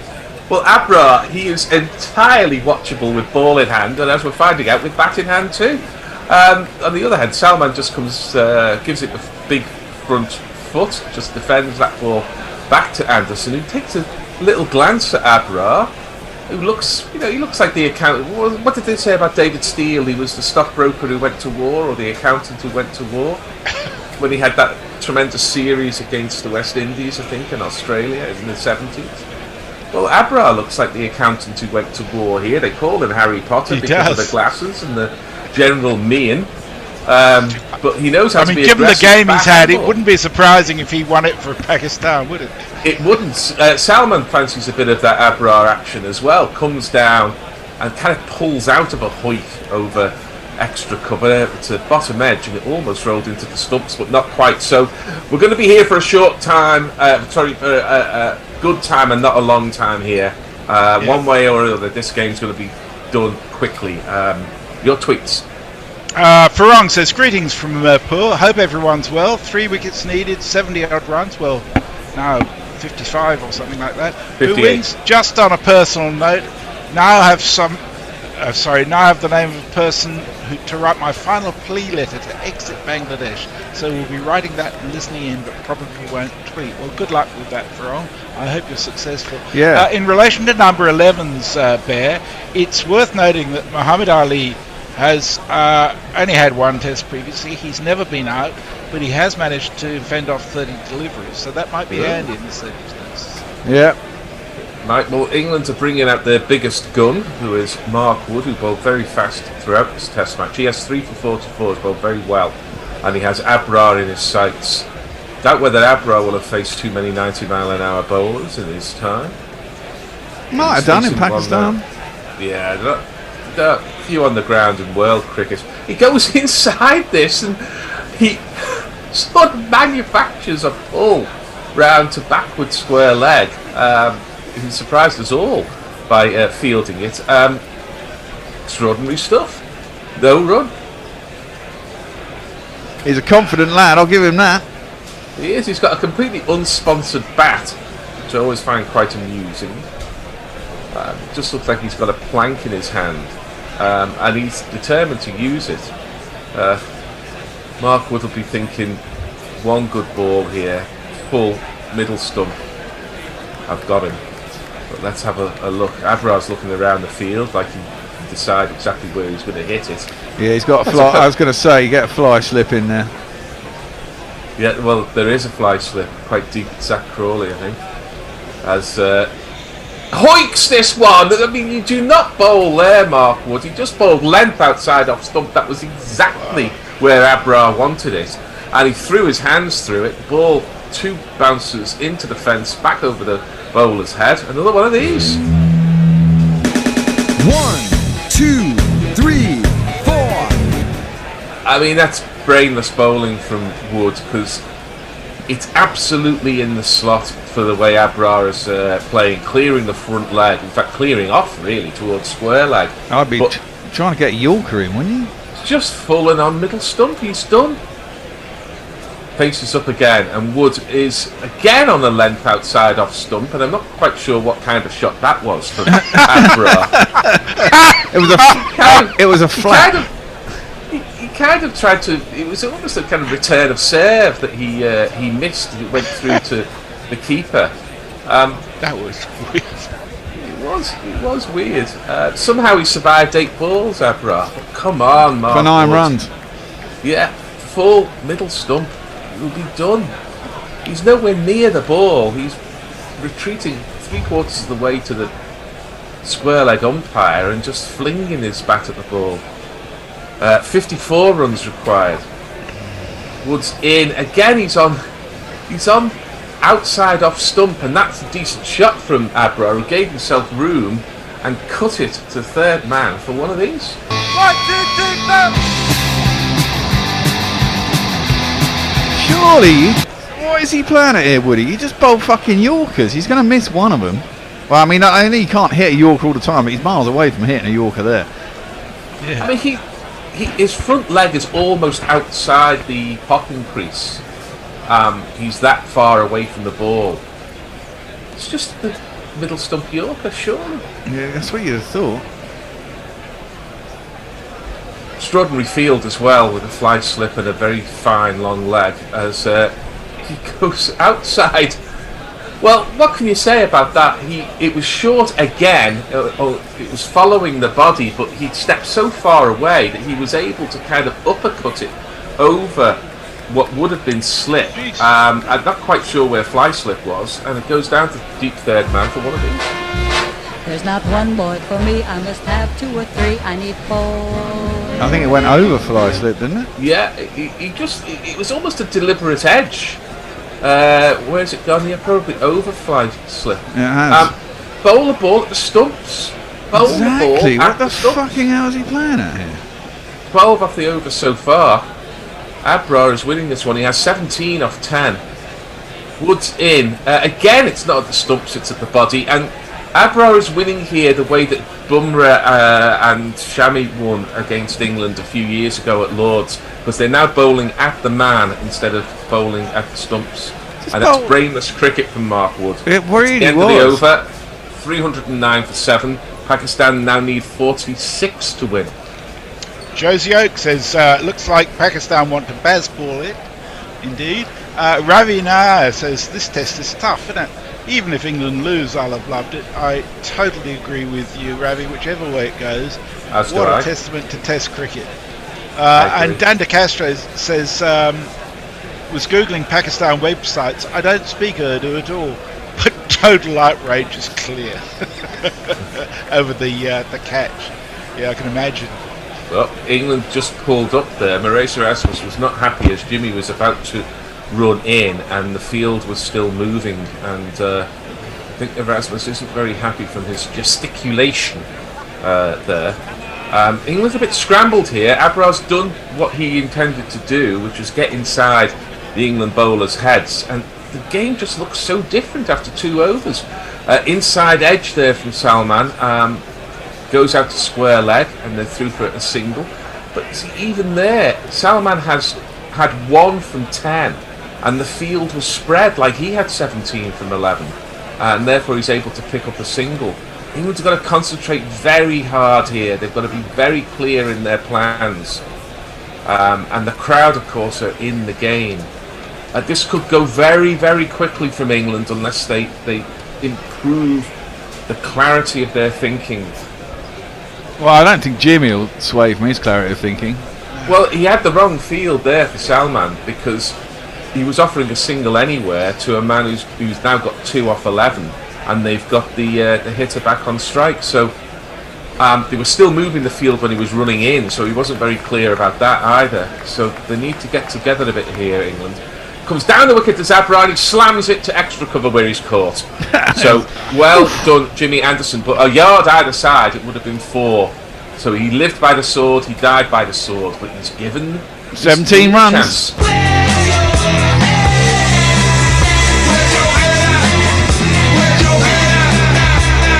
A little bit of excitement would have. Well, if the next 2 batsmen get 17 each, they won't quite get there. It was the wrong ball, though. It was length outside off stump, and it was Ben Duckett, I think, who took the catch at extra cover, or was it Jack Leach? But it was not the right ball. England have bowled 12 balls at Abra, and I don't think one of them was on the stumps. No. Wow. I think that's a very smart innings from Abra, to be honest. Yeah, I do. So, who comes in next? Was it going to be Zahid Mahmood or Muhammad Ali? I think it'd be Zahid Mahmood. Do you reckon? They'll be holding Muhammad Ali back for the knockout blow. Boom, boom. But they're both as bad as one another. So. Zahid's is a better bat. You reckon? Okay. Yeah, I think so. I'll tee him up and play his jingle. I know sometimes I must get out to his flight.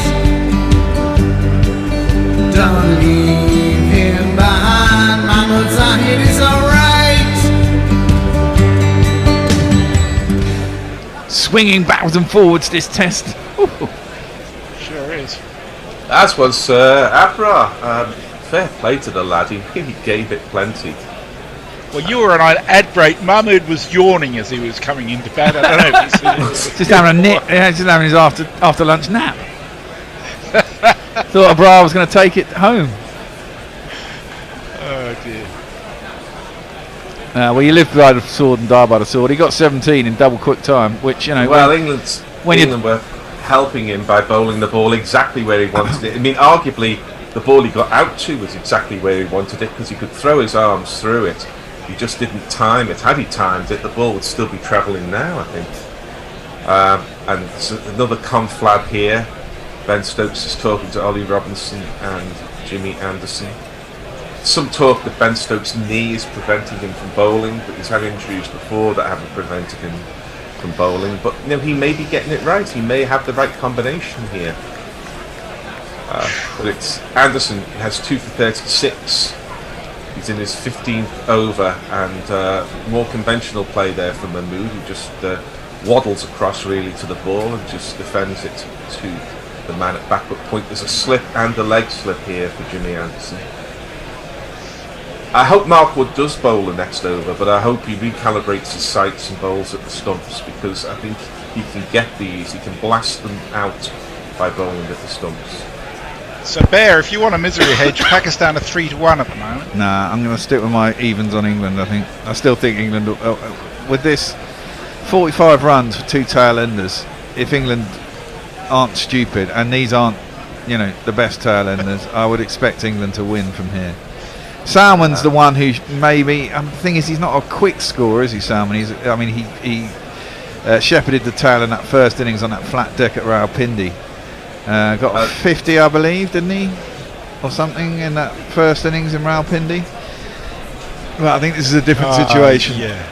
This is a different situation, It's at the end of the game. You've got to try and find the runs, the 45 runs you need with 2 tail enders. It's a whole. They made 53 off 67. Yeah, it's a different thought process. Yeah. Just defends, does Mahmood there. Very different feel to the game now after Abra's box of magical tricks. In the first innings, you're thinking we need to just get as close as we can. If you lose your wicket, you still got a second chance. Whereas here, you're thinking, if I get out now, that's it, it's done. And that can muddle the brain a little bit as well. You get the feeling England have got 20 too much here for Pakistan, or 20 too many. Yeah, just a little bit. And England fucked it up yesterday. Lost the last 5 wickets for 9 runs or something. Yeah, it happens. It happens. Anderson is in again. And, hits the outside edge of the bat. I mean, hands were in the air here at in our virtual Gorilla Towers, because we all felt that had got through. I thought it jabbed down at the last minute. Ooh, yeah.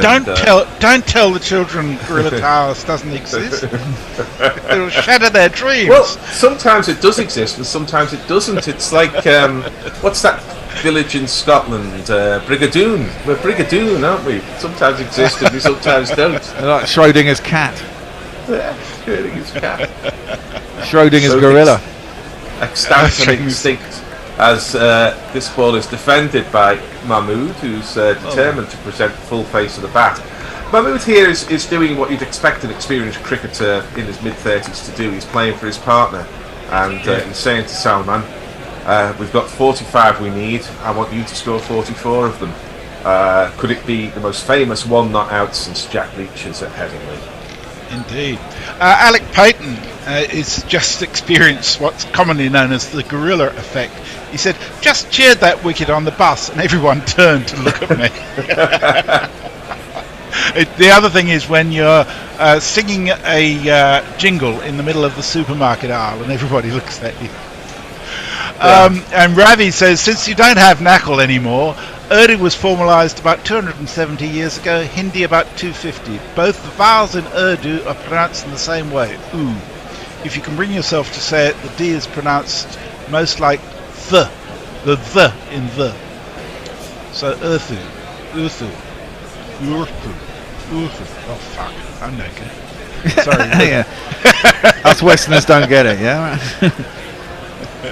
So here's Mark Wood hoping for some redemption after getting clattered in the last over, but again he's short outside off stump, and Salman's far too good a batsman to be tempted by that, so he just lets it go through to the keeper. See in the previous over here these extraordinary slugs that Abra connected with. It's not baseball, by the way, that Abra was playing, because they were ridiculous shots, really.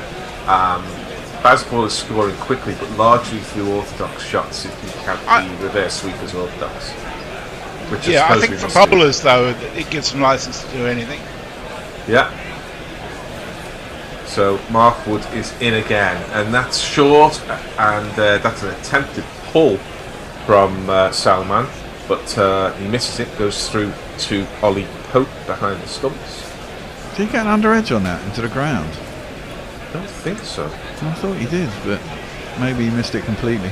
Still don't understand why he's not bowled a single Yorker yet. I mean, you might as well. These are tan enders. Yeah, I mean, I hit particularly on a pitch where the ball is keeping low. Yeah, and also maybe he's just biding his time because he's just bowling short, and they're expecting a Yorker, but he's didn't throw one in the last over, and eventually he will. But he's got to get it on target as well. It has to be said. Not that hard though, as this is again short and taken fingers up by Ollie Pope. I just,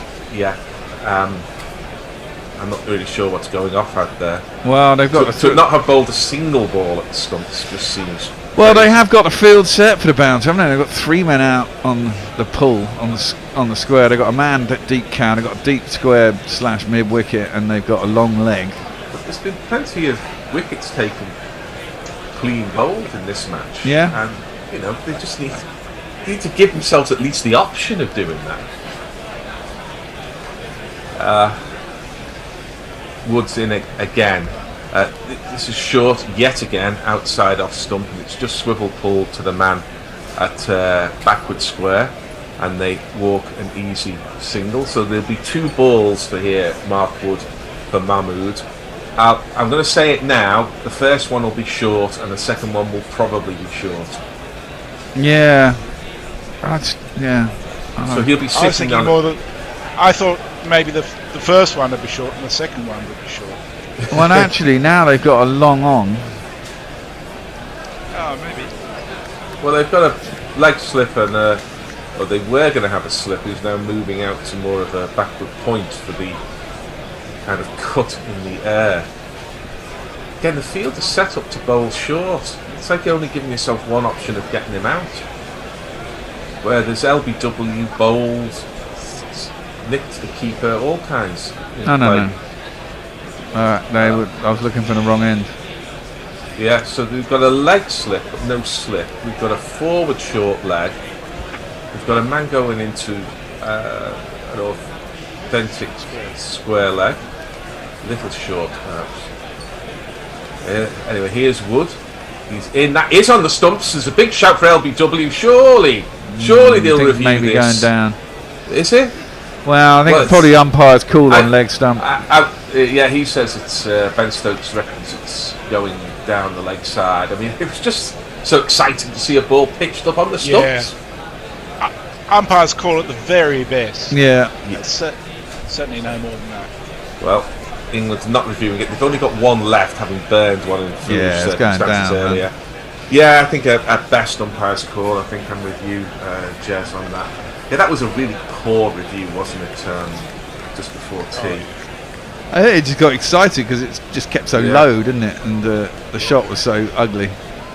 Woods in again, and this is, I think, a slower ball. It was on the stumps and slightly mechanically defended there by. It wasn't a slow ball. It was a 140 kmh. Slightly mechanical in his defence there was Mahmood, but he survived 2 balls. Salman will have strike to the next ball, and we have your tweets. Josie Oak says, I still think we're doomed. It would be uncomfortable to think anything else, wouldn't it, Josie?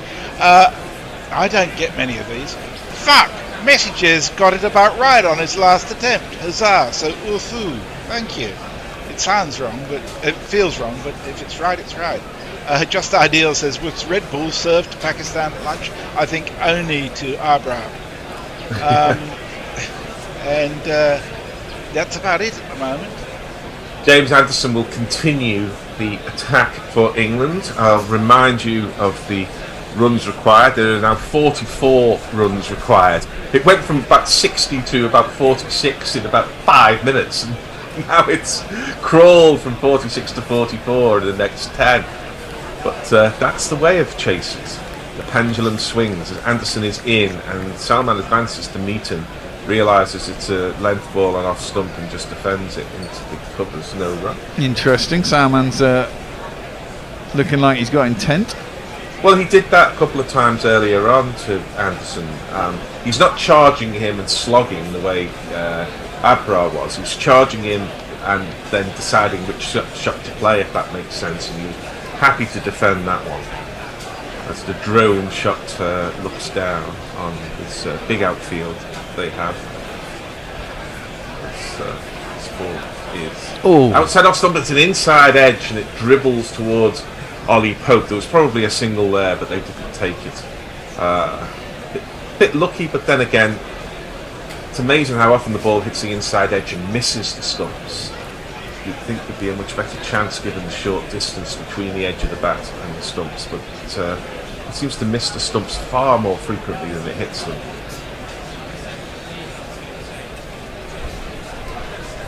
Anderson is in again.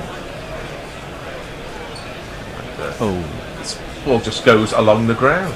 I mean, that Salman points to the pitch there and says it hit that crack. I mean, that ball just hit the pitch and just dribbled along the ground, didn't it? Let's have a look.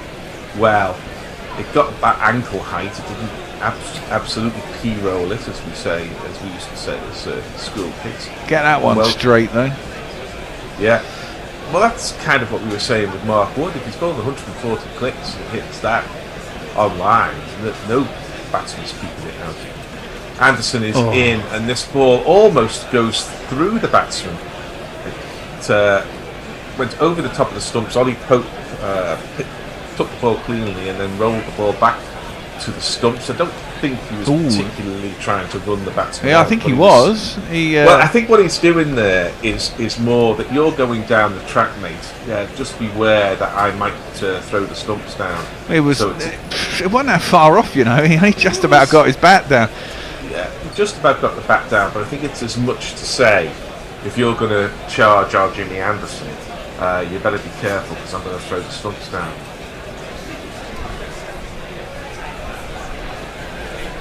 Salman on 3, and he gets a ball on off stump, and that's a decent shot. And try and hit it for 6, but he was happy to lift it over mid off, and it's gone to the fence for another of these. It's Nissan Shi. It's Nissan Shi. And he's trying to install in Mahmood. You just stay there, don't get out. I'll do the business.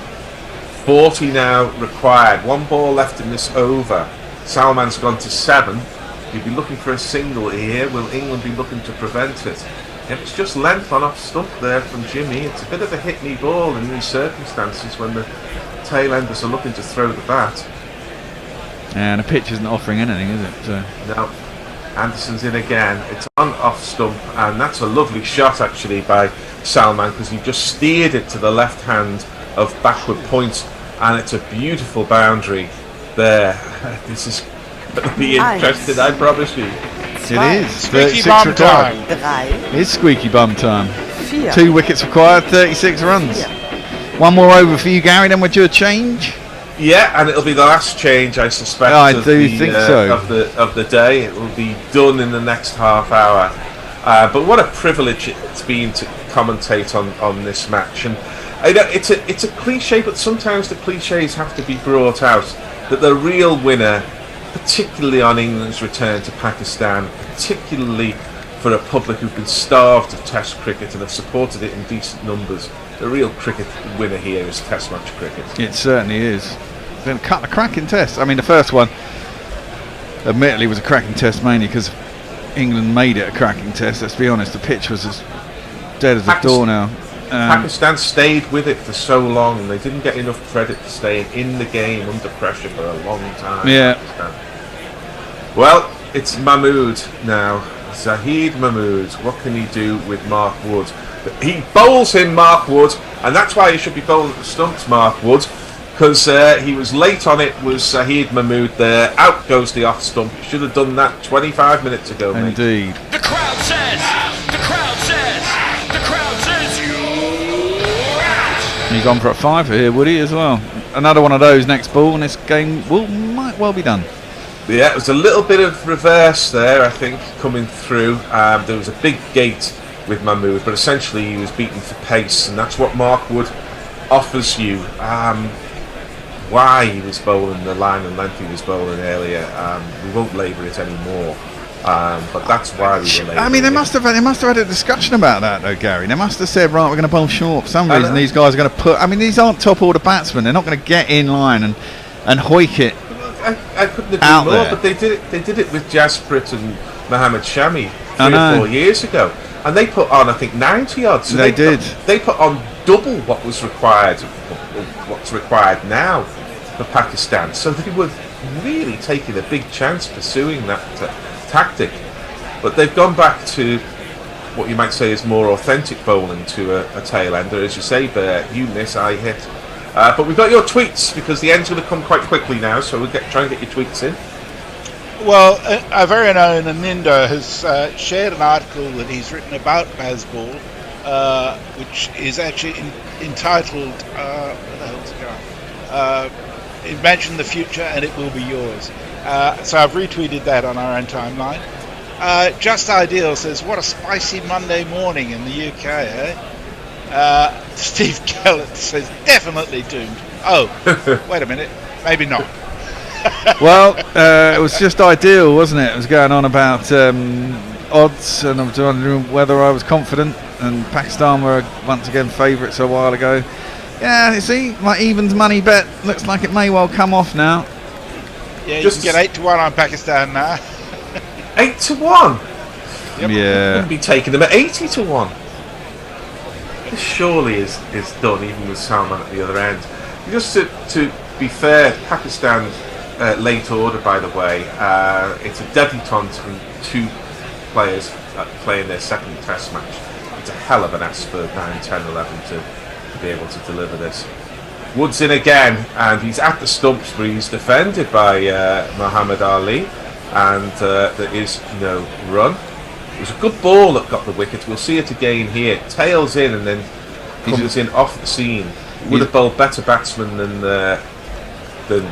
Zahid Mahmood there, who nevertheless was playing his shot as the ball was disappearing off. He was very late on it as well, wasn't he? You know? He was done. Absolutely. He was done for pace. It was a beautiful. Well, of course, Muhammad Ali may never have scored a run in Test cricket, but he's never been dismissed in Test cricket either.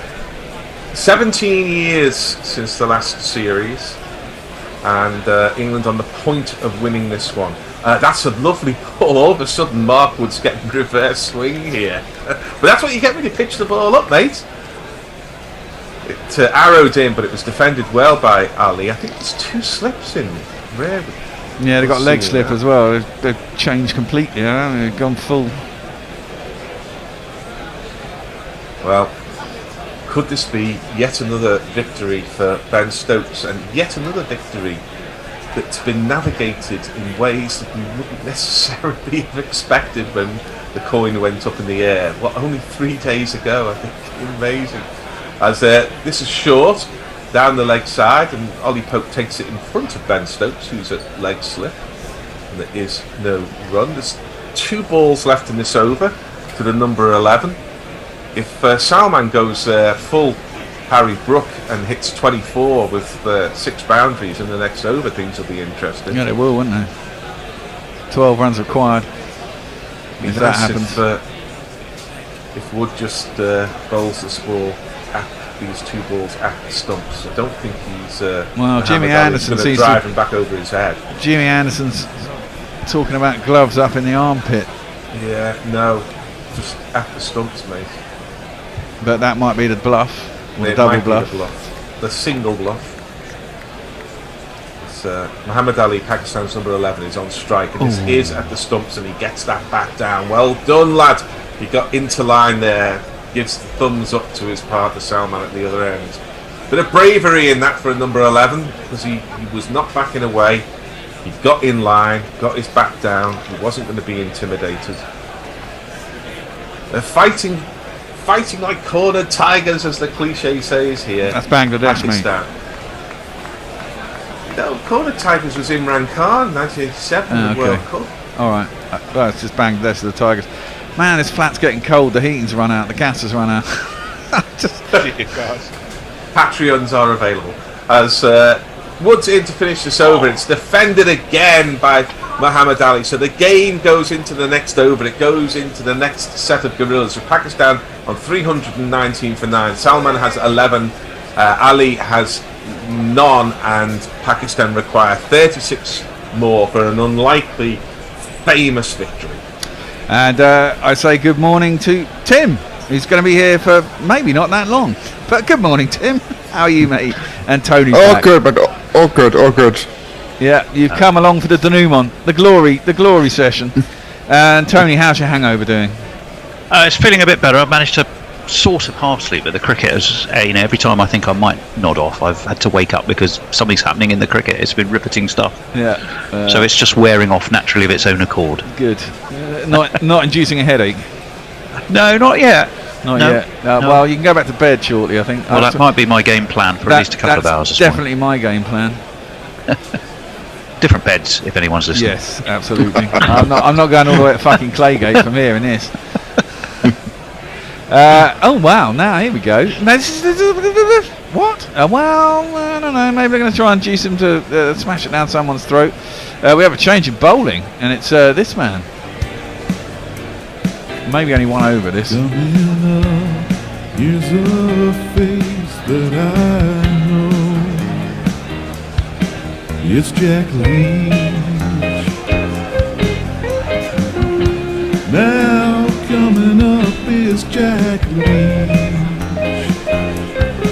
Oh, Jack Leach. First ball just defended back to him and there's no run. Second ball is flighted up and defended by Salman out into the deep on the offside, and he doesn't take the single. Now presumably he wants to swat Jack Leach for runs, but they have got a deep cow out. They've got everyone out, in fact. So they're letting him have the single, and they're waiting for the big shot that may get caught on the boundary. That one is just defended, and there's no run. Now, I don't know how bad Ali is, but he's surely he's going to be better off facing a spinner, possibly, and facing the fast man. Well, I think they wanted to get Leach bowling at right-handers, didn't they? Yeah, well, they've got 2 of them now. But Salman's sweeping. Presumably there's a man down there. The thing is, you don't want to be doing this and you're giving the ones off the 4th ball of the over like that and just letting him get 1 and over and reach the score. Don't mind. I suppose they'll still have a pace. They've still got Ollie Robinson as an option. You never know. Ben Stokes might bring himself on to get the last wicket in the glory. But we shall see. Everyone's up now. Presumably there'll be slips in and leg slip, short legs, everyone around the bat. Yeah, Stokes is marshalling his field, waving his arms about. There's 2 slips, there's a short leg, there's a silly mid-off. Well, it's not so silly. It's very, very, very short, and then someone else is coming in at short cover. Don't forget, Salmon is a very, very capable batsman. Yeah, he is a very lot capable of runs batsman to his name. He has, but he's got to somehow shepherd 30 odd runs out of Ali, who's not a very capable batsman. And Leach will fancy his chances here. I'll give it some air, and that's the one. Ooh, and he just does get his back down on that. Defends it into the onside, and there's no run. Mark Wood was the difference today. Having that extra pace and bounce was absolutely crucial. It was. Butcher was apoplectic actually in the studio at lunch. He was like, "Why don't you know?" He was like, basically, it was the last throw of dice for England to bring on Wood and bowl that sort of leg stump line. That one again is arrowing in on the stumps. If he misses that one, it's going to be plumb LBW, but he doesn't. He defends it. There's no run. Yeah, I mean, Butch in the studio was going, he couldn't believe that Pakistan, the two set Pakistan batsmen were actually playing at those balls that were going down leg side. He said they were trying. That's the only way they were going to get a wicket, they felt. It was the last throw of a dice for England. And both of them gloved it down the leg side. And they should have just left it or worn it. And then Mark Wood would only bowl 4 overs and it'd have been through. The thing is, Pakistan domestic cricket don't play those guys. They don't have a Mark Wood playing and getting that sort of pace and bounce of this sort of pitch. No, that's why they played. That's why they played it. Yeah, possibly. We got any tweets, Tone? We do. Jersey Oak, Gary the walking talking cliche machine. Western Aussie Leeds says, sounds like Mark Wood read some tweets at lunch where we were yelling, "Why not bowl at the stumps?" Old fart at play. Can you tell Leo Brennan to get ready for school as I'm missing the cricket? Leo Brennan, get ready for school now. Not a snow day. Woody is in, and it's defended by Salmon. He's going to play 3 balls and over, 4 balls and over, and then get the single. Ombre Nuevo, by the way, wants to know a GPL update to add to the excitement, and also says, "Morning, wonderful gorillas." Where did we end up with the GPL? We had 4 entries, I think. How many runs? What did they come out on this morning? Oh, I'll have to go and look. Let me find that for you while you worry about what's going on before your eyes. Okie dokie. And then we can work it back from there. It was about 202, I think, they came out overnight. So it's about 118. I think that's right. Is that right? You have to tell me, but I think there was 202 for 5 this morning when they came out. Wood is in full, and Salmon shaped to possibly smash that down the ground and changed his mind. Defends it back to the bowler, and there's no run. There's a big smile on his face. I've got to say, this series has also been played in very good spirits. 198 for 4. 198 for 4. Overnight. So what are they on now? 230. So that's 132, I believe. 137 is Ombre Nuevo. Ooh. So 5 runs and a wicket, and Ombre Nuevo wins 54 quid. I might just have to nip over to his side of Kingston. Yeah. See if he can buy me a beer then. Take it to the pub. Woody is coming in, bowling. Salmon, he defends it, square on the offside, and Pope has to go out and field it. There's no one. By 10, Bear. Sorry? It's the voice of God. That was the voice of God. What did Messi say? I don't know. Sorry, it's 320. Yeah, sorry. What am I on about? What did you say?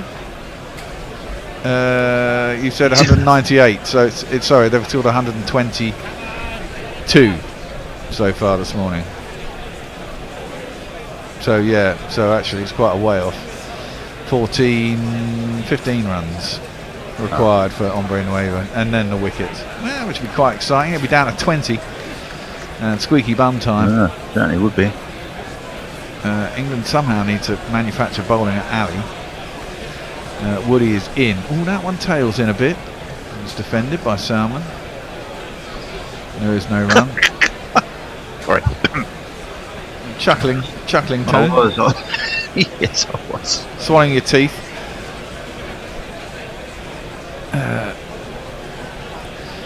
The field is basically everyone out. No, they're bringing people up now because we have 4 balls in the over, so the whole field comes up except for long leg is still out.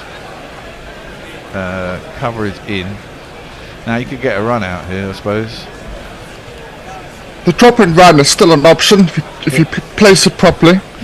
Yeah, it is. I think those fielders are a little bit deep on the offside. I would still have probably, if I was going to do this and really try and stop the single, I'd probably have a short cover and maybe a short mid wicket. Or if I was bowling outside the off stump, just a short cover. Woody is in. It's full. It's driven.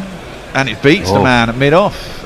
Good shot. But it'll be 4 runs. England might not mind that because he'll still be on strike as long as he doesn't get the single in the next over. Next ball. 1, 2, 3, 4. 31 runs required to win. Good shot by Salmon. Just didn't quite put it full enough. Go on, Tim. If you give Pakistan 324 in the final innings, do you think they're probably going to win after what England did at the first innings? You think, well, Pakistan probably win? Well, but it's because of Pakistan's failings in their first innings that they're still some way short. Yeah, true. I mean, generally the scores have gone up, haven't they? I mean, well, no. I mean, England should have got more than they got in the first innings. The pitch has certainly flattened out, considering what it was doing on days 1 and 2 in terms of turn off the straight. And, you thought it was going to get worse, but it didn't. Oh, that's pulled. Is it in the air? No, it's over the infield, though. It's going to go out. To the mid-wicket boundary. Another 4 runs. 1, 2, 4, 4, 2, 1. My name is Lakhan. My name is Lakhan. And Salman Wood seems to moves be on to feast 20. or famine. He's either taking wickets or he's getting pumped. Yeah. Not much in between. There isn't a lot in between, is there? I'd be tempted to bring Ollie Robinson back in. I'd give Woody a break.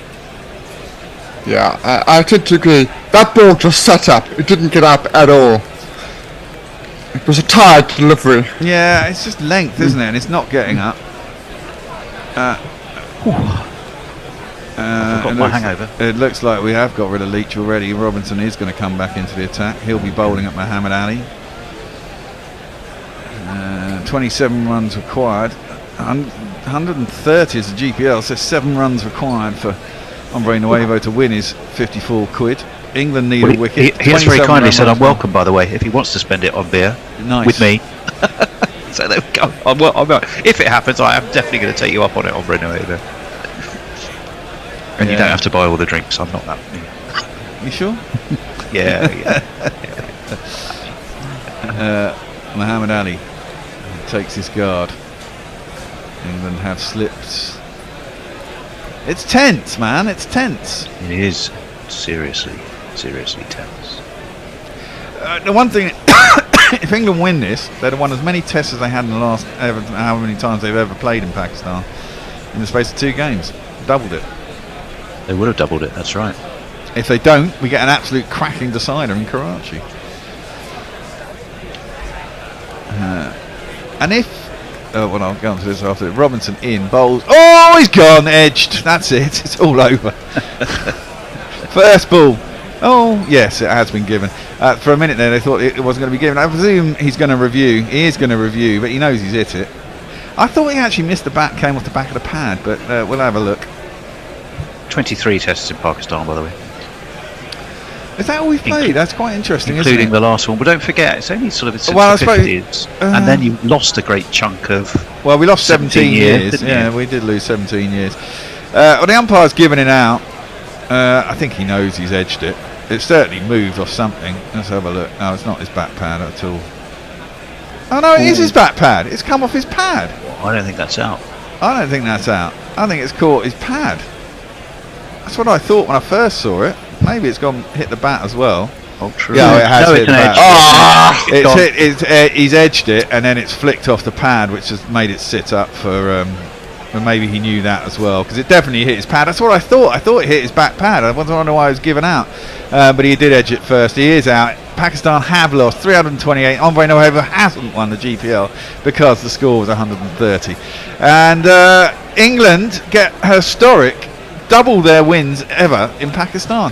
Quite incredible. It was a really cracking test match. The pitch absolutely flattened out after what looked like on day one. Abrar got 7 wickets, and the pitch looked like it was going to be a raging spitting Turner days 3, 4, 5, and actually it just flattened out, and Pakistan did really well because they after they lost those some cracking balls by England to get the first 3 wickets, and they had a really good stand. Pakistan realised that actually the rough that worked out, that looked like it was going to be really dangerous outside the off stump, seemed to disappear and flatten out. And Leach is pretty ineffectual against left-handers. Root was struggling, although Root got 2 vital wickets. First this morning he got Fahim, and last night he got Imam. But it was really hard work to get those wickets for England. They probably should have got more in their second innings as well, and they've just about got enough. But having lost, what was it, 5 for 9 yesterday or something stupid like that after Harry Brook got out? In the morning, When they were looking that they should have got a 400, 450 lead at one point, ended up just being 358. Ended up being a cracking test match, all over in 4 days. I can go back to bed now, 8:30, and thankfully I don't have to take the missus to work as well, because I'm going to arrive home after she's left to go there. So that's all is well with the world. Talk about fine margins as well, though. Not your missus and getting her to work, but the Ollie Pope catch we watched probably about 20-30 times from every conceivable angle, and the fact that it divided our opinion, not just you and me there, but everyone seemed to be, in our group, and it suggested that different people saw it different ways, but there wasn't a definitive answer. There wasn't. I was a little surprised. You trusted the eyes of Blind Joel. Well, yeah, I was a little surprised it was given out, but it was. I was half expecting not out to come up on the screen in the background. It is possible that he got his fingers underneath. It is foreshortening. It definitely went into his gloves. It didn't go onto the ground and then into his gloves, which is probably where the benefit of doubt came. Saying that, the soft signal. The soft signals. Well, yeah, as Messi says, the soft signals is an indicator, but as Messi says, it's supposed to be ruled off the field. But I think it's difficult to overturn it if you see it go directly into the gloves. He's clearly got control of it, and therefore he's probably given him the benefit of the doubt that he's got enough fingers underneath it, the ground's given way, and it stayed in his gloves. Although he kind of crocodiled it, didn't he, with his hands down, which was what I was thinking was going to go against him. But hey, a bit like Harry Kane's penalty in the first half and the foul that wasn't given. Yeah, these things happen. Well, do you want some very final messages before we lose people? The one that made me chuckle a while back was Mike Taylor. Different beds, how disappointing. The image of you gorillas in one sack, a la Morecambe and Wise, smoking pipes and weed, is just irresistible. It's an interesting thought, but no. Messers, a Pakistan score of 335 would see Ombre Nuevo win the G. Okay, we know that. You're always welcome, Tony. That's very kind. Thank you, Ombre Nuevo. No room in the bed for Peter Ustinov, then. I'm not quite sure. Was there a conversation about Peter Ustinov? I don't know. Maybe he was in a Morecambe Wise sketch. Jersey Oak, I have every confidence they'll do it. What? When was this? This was only 3 minutes ago. So he's lurched from doomed to, it's going to be an England win. Absolutely. Ombre Nuevo, still a great test again. Thanks for the sterling work as always. You're so welcome. We've loved every minute of it. Yeah. Leah, thank you for your company. Thank you for yours, Leah. We're always delighted when you're with us. So good this match. Your commentary cricket fucking A, says Ravi now. Yeah, we'll go along with that. Over on YouTube, somebody was suggesting that Blind Joel Wilson does sound like a blues singer. Yeah, that's what's in my head every time I say it. Lalit Bhatt, very good Pakistan lose test with Bartholomew Williams. Congratulations, Bear. Great odds at evens. Few you get to keep your house. Yes. Down to Qatar. That was so exciting. Yes, it was. It was glorious, brilliant, magnificent test cricket. Well done to Pakistan too. It takes 2 to make a great test. It does indeed. It does. And Abrar Ahmed, how do you feel if you're him? Yeah. 11 wickets in a test match. Second best debut for a Pakistani bowler, only by dint of runs against. He equals 11 wickets on debut. But he batted, didn't he? He batted like, this is my bloody test. Yeah. How dare England steal my thunder? Take that, Mark Wood. Bash. But he just ran out of shots, didn't he? Yeah. It was always likely to happen. You kind of felt once you got Abrar, Mahmood and Ali in, if they'd have had 30 with those 3 coming in, you'd probably had them to win. But 65 always seemed a little bit of a stretch. They got virtually halfway there. Close enough to have us excited, and that's... Yeah. what you asked for, isn't it, really? And an early finish and a chance to go back to bed. We should say goodbye now. Josh has just joined us. Hello, Josh. Goodbye, Josh. You arrived. You're not going to get a chance, mate. It's all over. All right, I'm going to leave you. Okay. Morning, Bear. Bye, Bear. Morning, Josh. Bye, Josh. Thanks for showing up, Tim. That was a short stint as well. You got all the 15 done though. All the 15 minutes. You'll get more in the next one. I'm sure the next one. Not about the length; it's the quality. Absolutely. That's always my argument. Indeed. That's what you tell them, isn't it? But it's now time to wrap up. We're back on Saturday. The next one starts, doesn't it? First day. It does. It's Saturday. I shall be up in Yorkshire. It starts on a Saturday because they're just back to back, basically, and they've got to have 3 days off. The start day has gone back a day for each of the 3 tests, so we've gone from Thursday to Friday to Saturday. Because they basically have 3 days off. Buy them the time in between for travel and stuff and recovery. So we'll be back on Saturday morning, usual time. Well, usual time. I presume they start. they start the first day. They start the first day at 5 o'clock in the morning, and every day after that seems to start early for some reason. But and also don't they get slightly longer light in Karachi? Well, yeah, they get longer light because it's slightly further south, but you lose light the longer you go into the year as well by 2 minutes a day. So by the time they get there, they'll have lost. We're on Monday now. 5 days later, you're losing another 10 minutes at the end of the day, and probably that makes up for the difference in the southernness, the latitude, exactly. So I can't imagine it'll be that much different. I imagine Karachi's quite smog-ridden. I think I'm genuinely going to sue the PCB for the. Well, they're playing at the wrong time. The trauma of rotor redesign that they've caused me. It's because they're playing in. It's basically the shortest days of the year, isn't it? I mean, it's the height of winter, and they're quite close to the equator. They're close enough to the equator, and so you're going to get really, really short days, and you can't play in the dark unless you're NASA in 2002. The equator, you don't get anything like the same variation, you know. No, you don't. It's about half an hour. You get a 12-hour day. You do, but it's about half an hour either side of 6 o'clock, basically. The thing you notice most is, you'll know this as well from having spent time in Kenya, I guess, the thing you notice most is where on the horizon the sun sets. No, I hadn't noticed that. I just noticed that it's slightly longer in the summer and slightly shorter in the winter, you know. But it's quite similar to South Africa, isn't it? It gets dark quite quick at this time of year, doesn't it, Tim? No, you're not in Cape Town, it doesn't. No? In Joburg, yes. Not in Cape Town. No, okay, fair enough. Anyway, that's it. We're wrapping up. It's time to go. I'm going to play a theme tune and we're out. See you for the dead rubber. Yeah, see you on Saturday. Cheers all. Bye. Bye. Guerrilla crickets.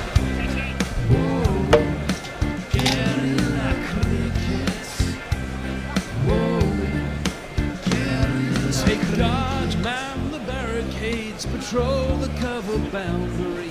At last the time is come, this is a cricketing emergency. Hear this call to arms for every cricket revolutionary. Take up your bats and stumps for the test match insurgency. At first they tried to silence us, but we would not be silenced. They threatened us with lies, so we threatened them with violence. Che Guevara, Sangakkara, Joseph Stalin, Douglas Jardine, Robespierre, Darrell Hare, Vladimir Lenin, O'Brien Kevin, guerrilla cricket. It's not about the winning, it's about how many rules you break. Even in cricket commentary, this is the best advice to take.